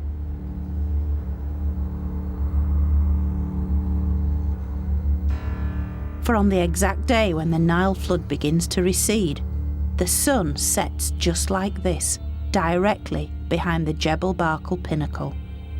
Yet only on this specific day, and only when viewed from the top of Taharqa's pyramid.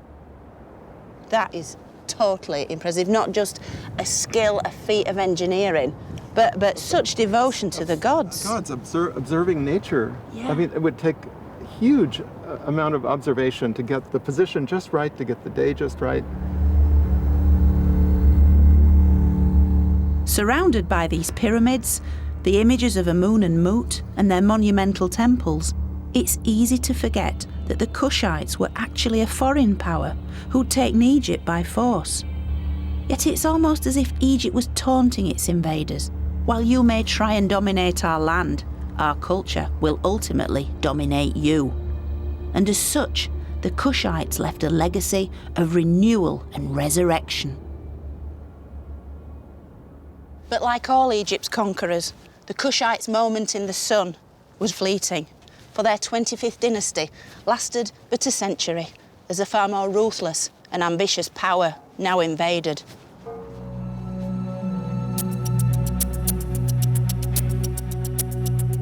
In 674 BC, the fearsome Assyrian army marched into Egypt. As ruthless expansionists, they had little interest in Egyptian culture. They graphically demonstrated their contempt by sacking the sacred city of Thebes.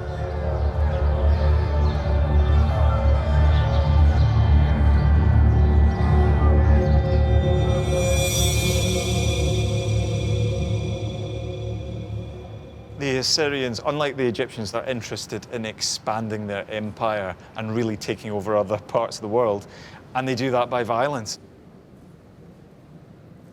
This very un-Egyptian bronze helmet was discovered in Thebes. It is one of the very few objects that reveal the Assyrian takeover of Egypt. Despite possessing equally powerful iconography of their own, the Assyrians had little time to leave their mark. They simply stamped their authority upon Egypt by trying to rip out its religious heart.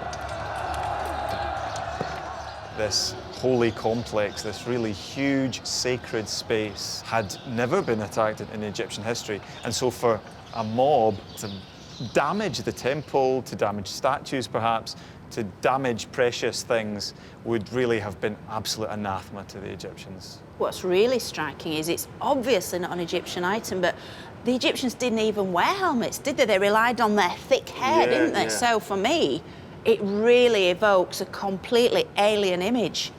I mean, the Assyrians, war was their business, wasn't it?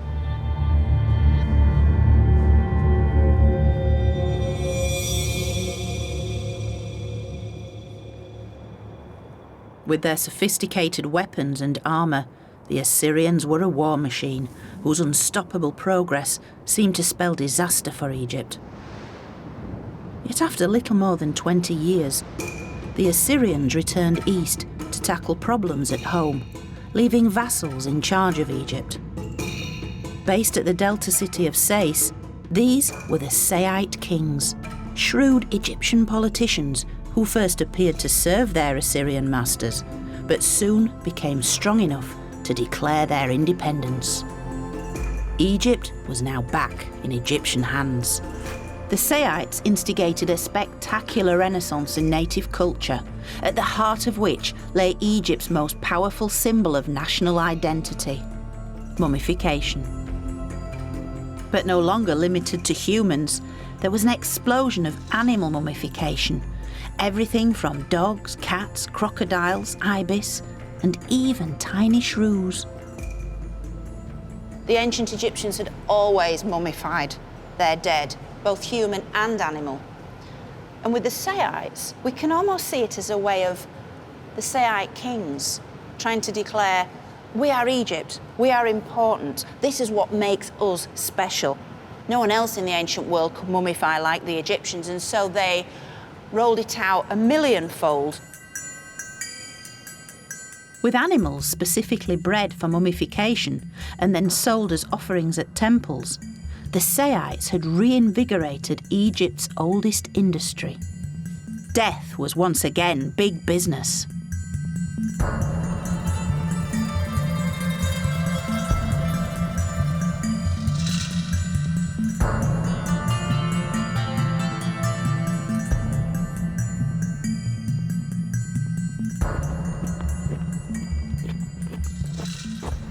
Now, this might look pretty silly, but around 2,000 years ago here at Saqqara, this would have been a very common sight.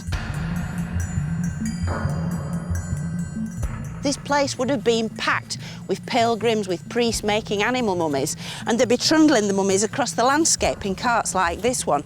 So we must get out of our minds this idea of Egyptian priests as these pious, quiet figures wafting through the landscape, when by this time it was all carried out in great numbers.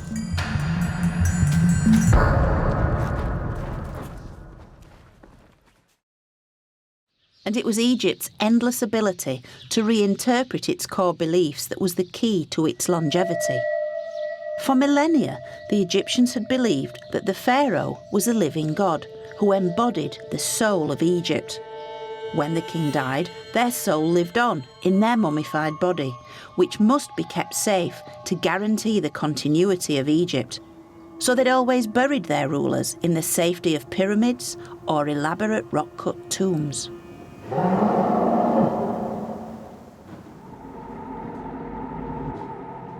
But in times of increasing unrest and foreign rule, the Egyptians could no longer rely on even having a pharaoh to bury, and so they turned to another centuries-old practice.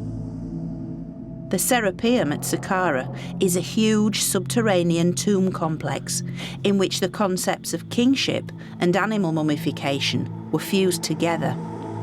For each of these giant granite sarcophagi once contained an animal believed to embody all the qualities of kingship. This is the burial site of the sacred Apis bull. These were the bodies of mummified bulls of such importance to the Egyptian mindset. They extended all this effort and cost to create a suitably impressive burial site, and they've done this in spades. As one bull dies and is mummified and buried, the other one is then worshipped in life, and at death, mummified and buried again. And so there's a real progression. The cult of the Apis bull dates right back to the beginning of Egyptian history, and it's closely linked to the pharaoh. It was believed that when the sacred bull died, it became one with Osiris, the god of the afterlife, and so became an Osiris Apis, or Serapis for short. And these sacred bulls became hugely important under the Sayites. During times of foreign occupation, when Egypt was increasingly being ruled by pharaohs in absentia, be it in Persia or wherever else, for the Egyptians, they needed a physical presence, and the Apis bull provided this presence because they could see it with their own eyes. They could celebrate rituals in its company, and at death it would be mummified and then buried in the manner of pharaohs going back for millennia. So it was crucial to have this creature here, each one successively buried in a sarcophagus just like this one. We're looking at some serious devotion to this sacred creature and everything it represented for Egypt. In many ways, the Serapeum is Egypt writ large, in which its core beliefs are taken to extremes. Being down here really makes you feel minuscule. You realise you're now walking amongst the gods. Words fail me, frankly, because of the enormity of it all, but that was the thing.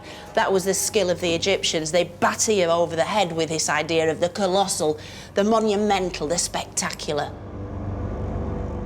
Yet the Egyptians' devotion to the Apis bull had left them vulnerable. By embodying the power of Egypt within a single living animal, they had created an easy target.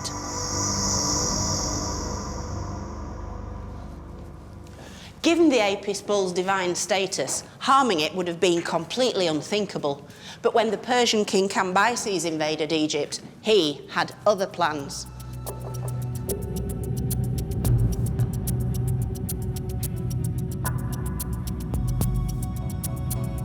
The Persian Empire swept west, taking all before it, and then into Egypt itself. The Persian king Cambyses entered Egypt in 525 BC and destroyed the Sayyid dynasty. Much like the Assyrians, the Persians were ruthless expansionists, chiefly interested in enlarging their empire. And Cambyses seemed to have trampled all over Egypt's ancient traditions. Having taken Egypt by force, Cambyses burnt the mummy of the previous Sayyid pharaoh before stabbing the Apis bull, which slowly bled to death. And by doing this, Cambyses was sending a very clear message to the Egyptians: I am now in charge.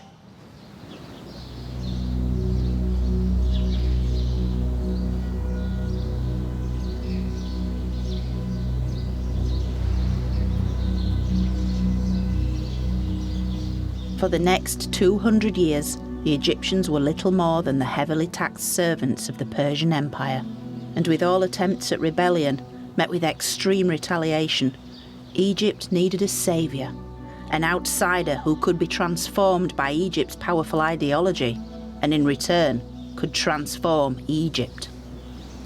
Enter the Macedonian Superman. Enter Alexander the Great.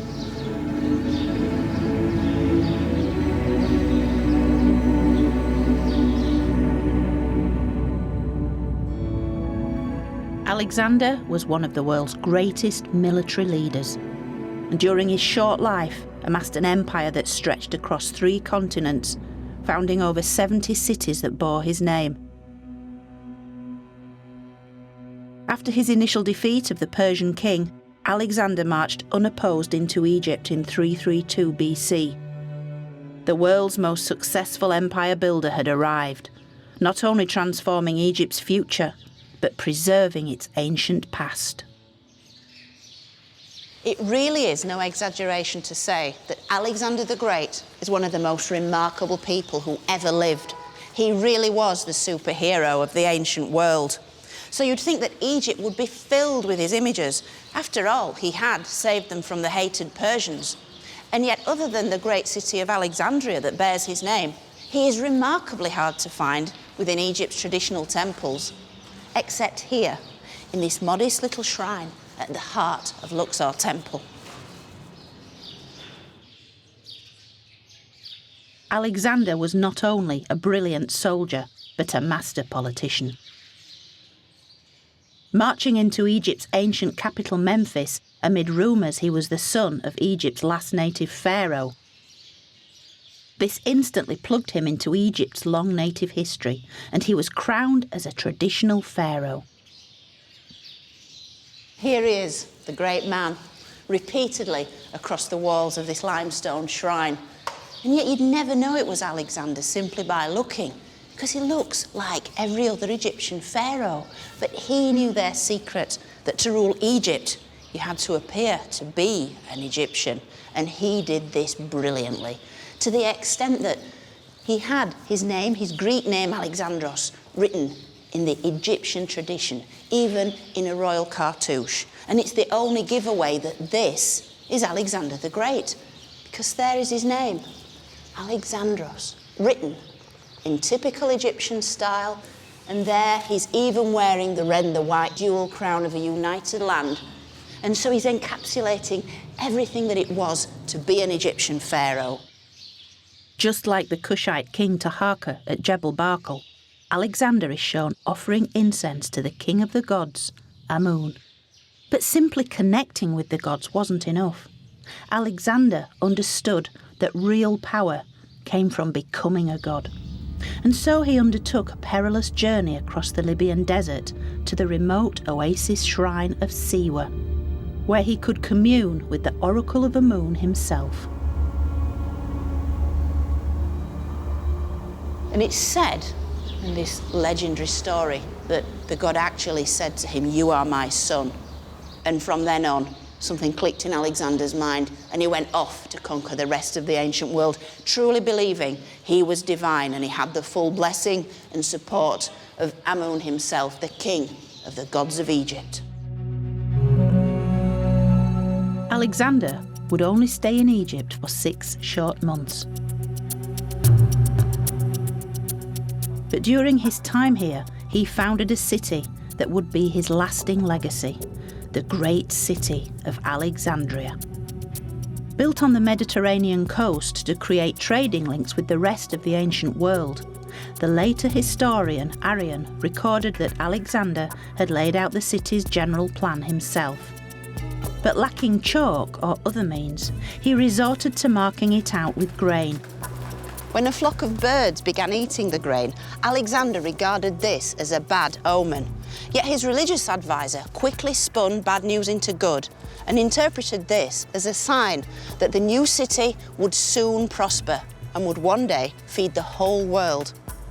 A remarkably accurate prophecy.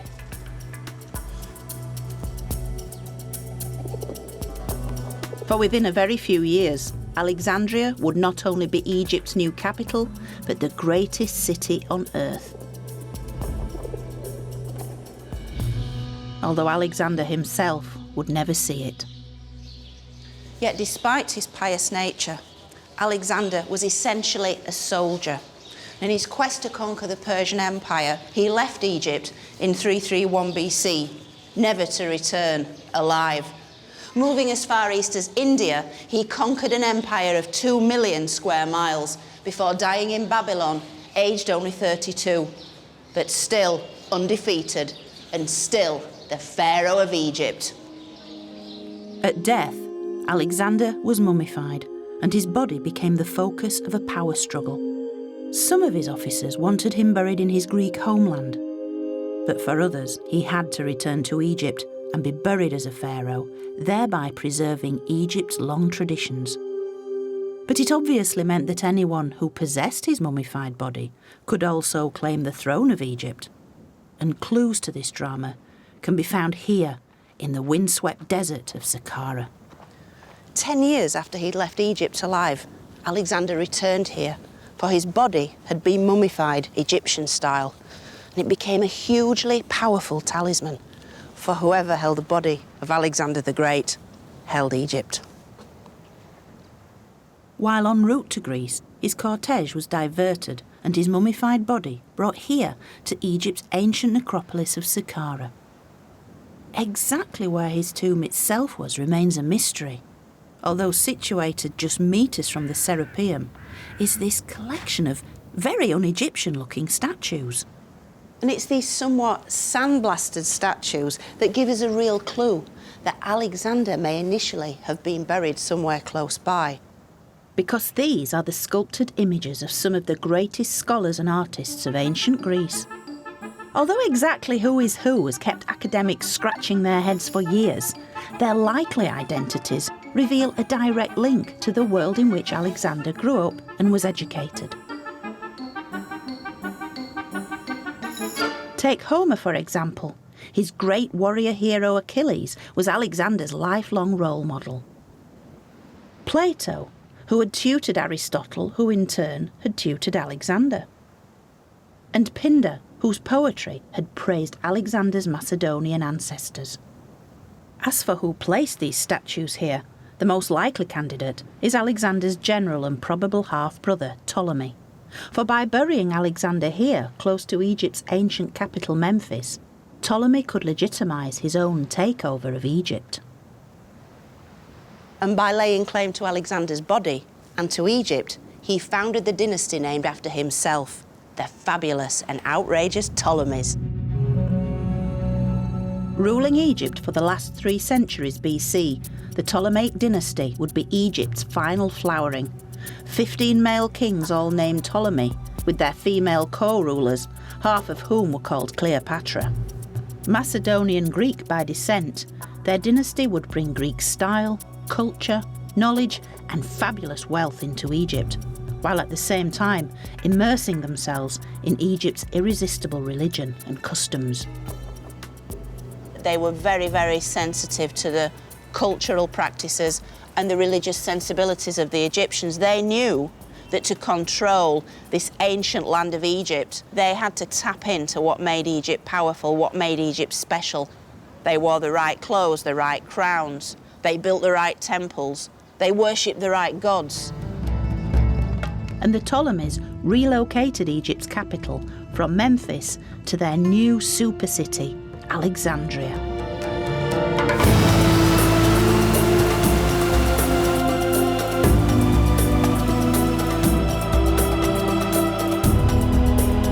Built to Alexander's original plan, it was one of the most lavish construction projects on Earth. The historian Strabo would later comment that the city had magnificent public precincts and royal palaces that covered 1/4 or even 1/3 of the entire area. The colonnaded marble streets were over 10 metres wide. There were public baths, a huge gymnasium, and one of the greatest wonders of the ancient world, the 135-metre-tall Pharos lighthouse that guided ships safely into port. And at the centre of the city, Alexander himself, whose mummified body had been exhumed from Saqqara and brought here.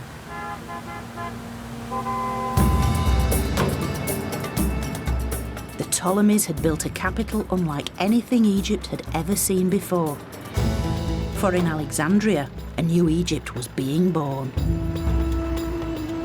The creation of Alexandria and the great influx of immigrants gave it a freshness, a vivacity, and really kind of transformed the ancient culture. whereas previously Egyptian civilization had developed along the Nile and in many ways was quite inward-looking, quite insular. I think the fact that Alexandria was open to so many diverse influences, religiously, culturally, and this gave it a real air of tolerance.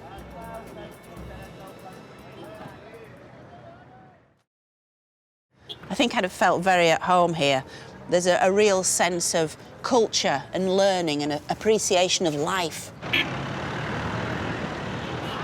Today, Alexandria is the largest city on the Mediterranean, stretching for over 20 miles along the coast.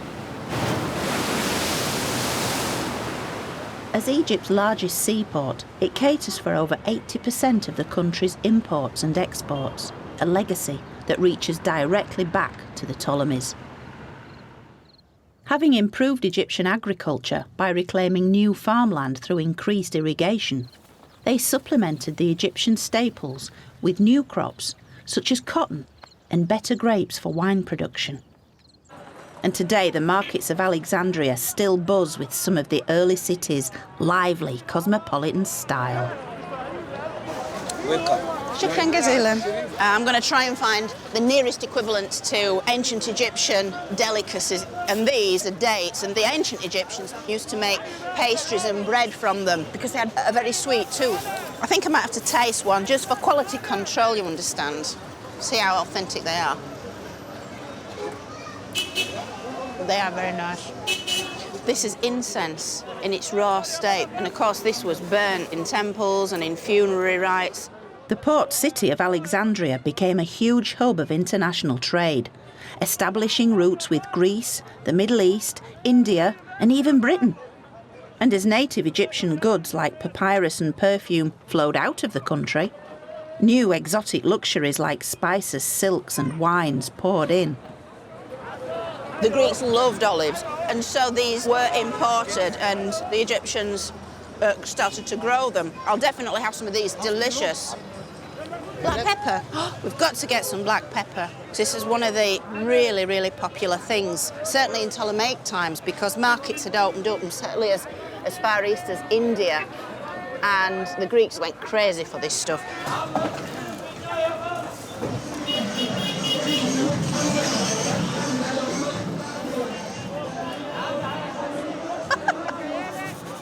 It's certainly lively shopping in Egypt, never a dull moment.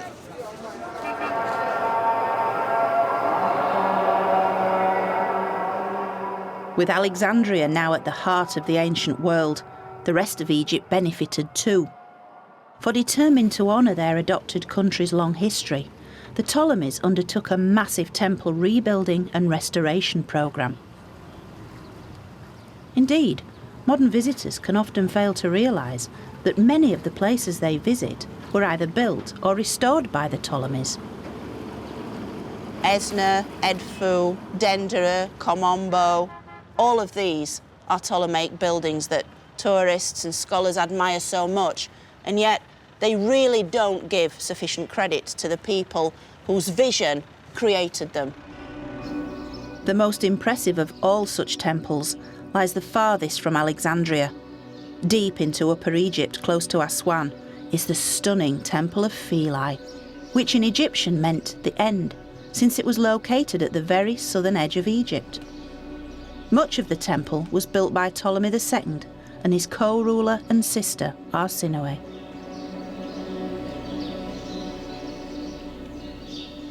There was a law passed by her husband, Ptolemy, to say a statue of Arsinoe had to be erected in every single temple in Egypt. She had to become its resident goddess. Arsinoe was a powerful female pharaoh associated with the goddess Isis, a role the famous Cleopatra would adopt 2 centuries later. And under the Ptolemies, Philae became a major centre of the Isis cult. And here, in the heart of Philae Temple, Arsinoe's golden statue would have stood side by side with that of Isis, so the walls are full of images of Isis and her fellow gods. According to myth, Isis was responsible for the vital Nile flood, swelling the river as she wept tears of sorrow for her murdered husband Osiris, who she then resurrected. And with its spectacular location, Philae still retains its hugely spiritual atmosphere. I think it's that sense of continuity you really feel when you're up here. You feel like you're at the centre of the world. I suppose for the ancient Egyptians you were, the centre of their religious world. And at this point, which was the heart of ancient Egyptian religion, way into the Christian era, way into the 6th century AD, kind of messes with your head. It's a very, very holy place, this. But while Philae was becoming an increasingly important centre of Egyptian religion, its new capital, Alexandria, had become the leading centre of knowledge. For the Ptolemies created some of the first scholarships, attracting academics from across the world to study a wide range of subjects.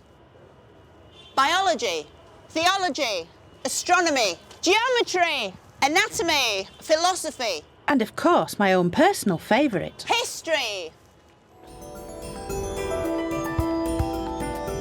And at the centre of this intellectual hothouse was the famous Royal Library. Up to 500,000 works were once housed within to compete with the famous schools of Plato and Aristotle in Athens. And today that legacy lives on, with Alexandria's striking new library. Ptolemies really did appreciate that knowledge was power, and they wanted that power. So they brought together in this one single place some of the greatest works in human history.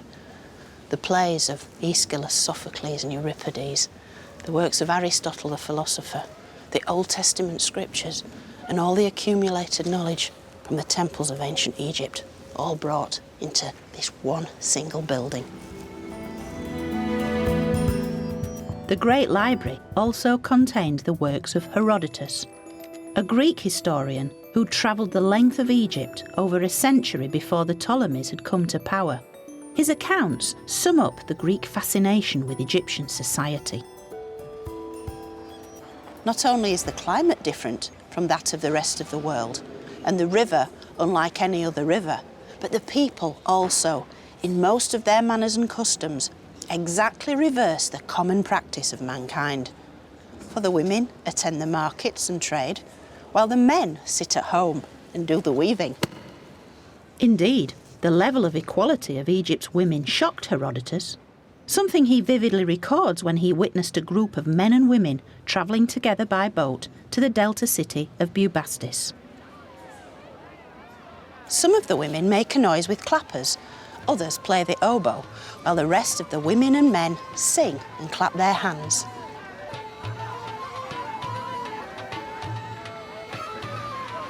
Some of the women shout mockery to the women of that town they are passing, whilst others dance and others stand up and expose their private parts.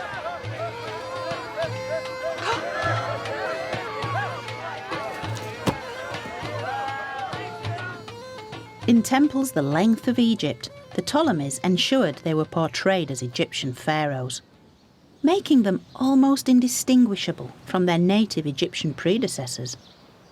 Yet in Alexandria, the blend of Greek and Egyptian could sometimes create a hybrid of rather strange results.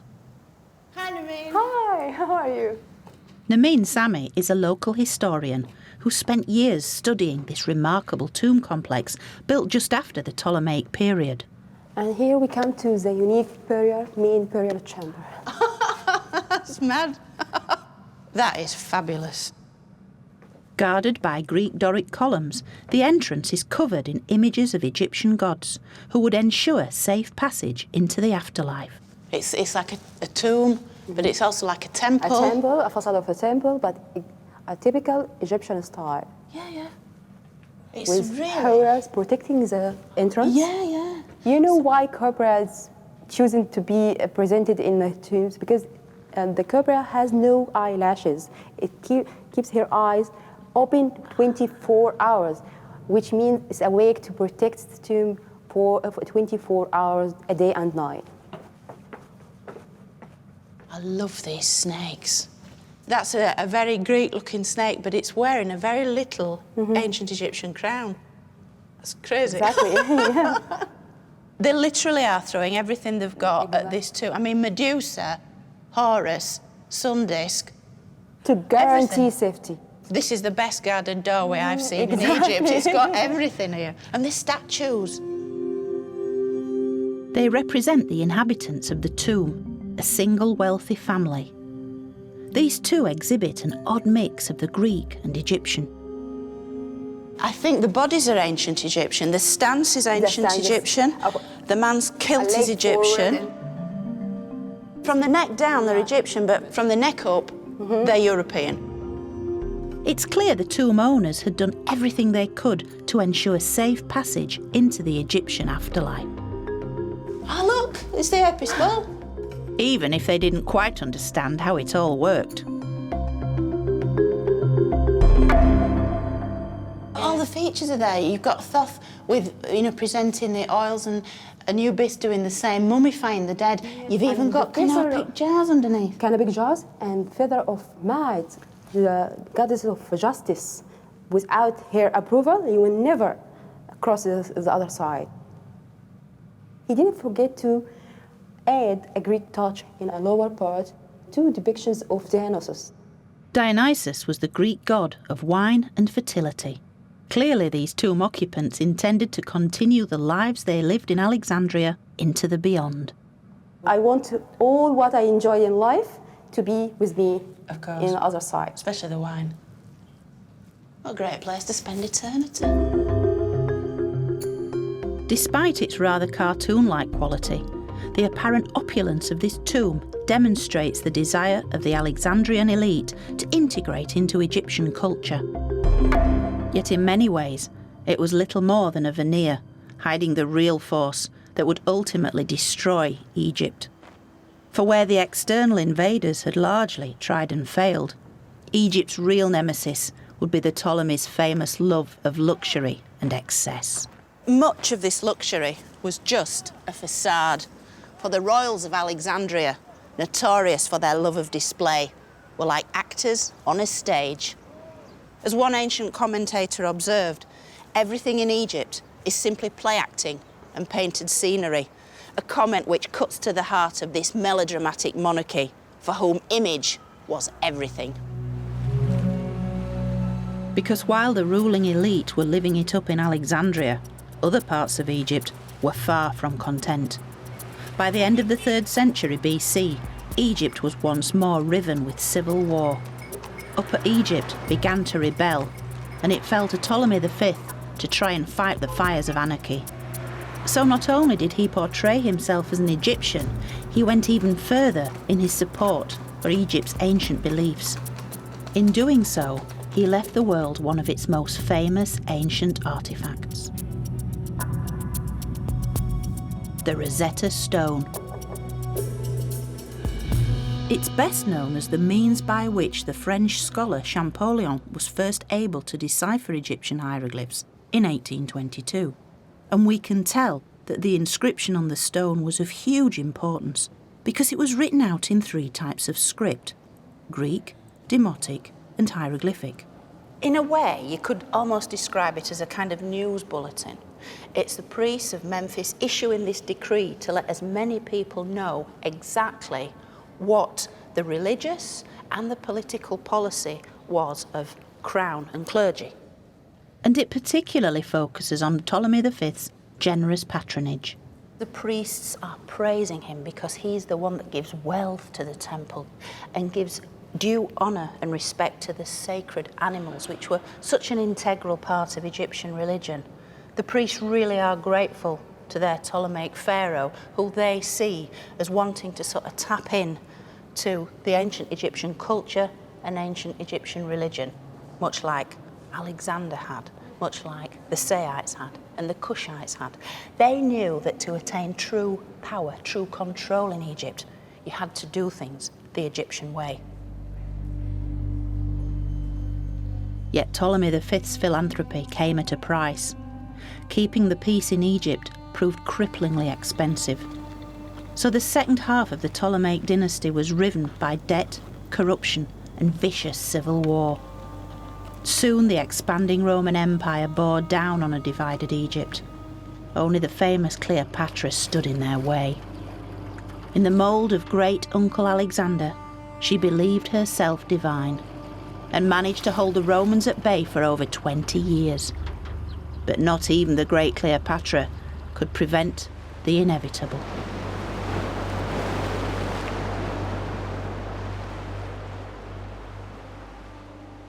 And so it was that in August 30 BC, Cleopatra's famous suicide brought an end to ancient Egypt as we know it. This epic culture, which had lasted for 3,000 years, came to an end in a matter of days when on the 31st of August, Egypt was formally annexed by Rome.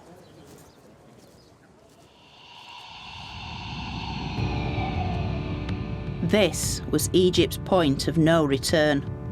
A slow, painful decline of Egyptian beliefs and culture until the arrival of Christianity, with its numerous temples abandoned, built over, or simply destroyed. Egypt's glories began to fade from memory.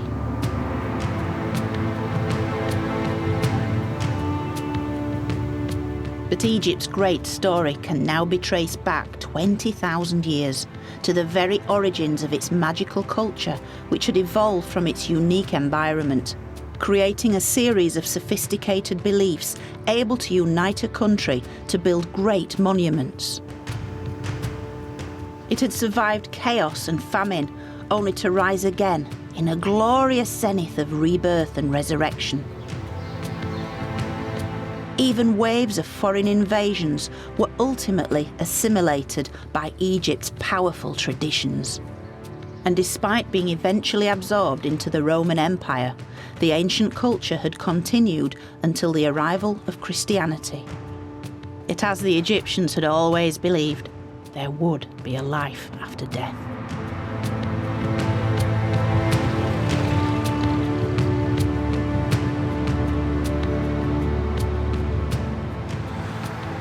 Cleopatra's Needle on London's embankment had lain forgotten in Egypt until the 19th century.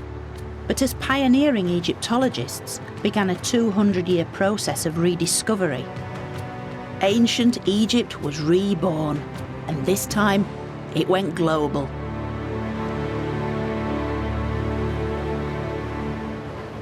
And what a privilege it is for us today to be able to see such wonderful things and capture just a glimpse of this fascinating ancient culture.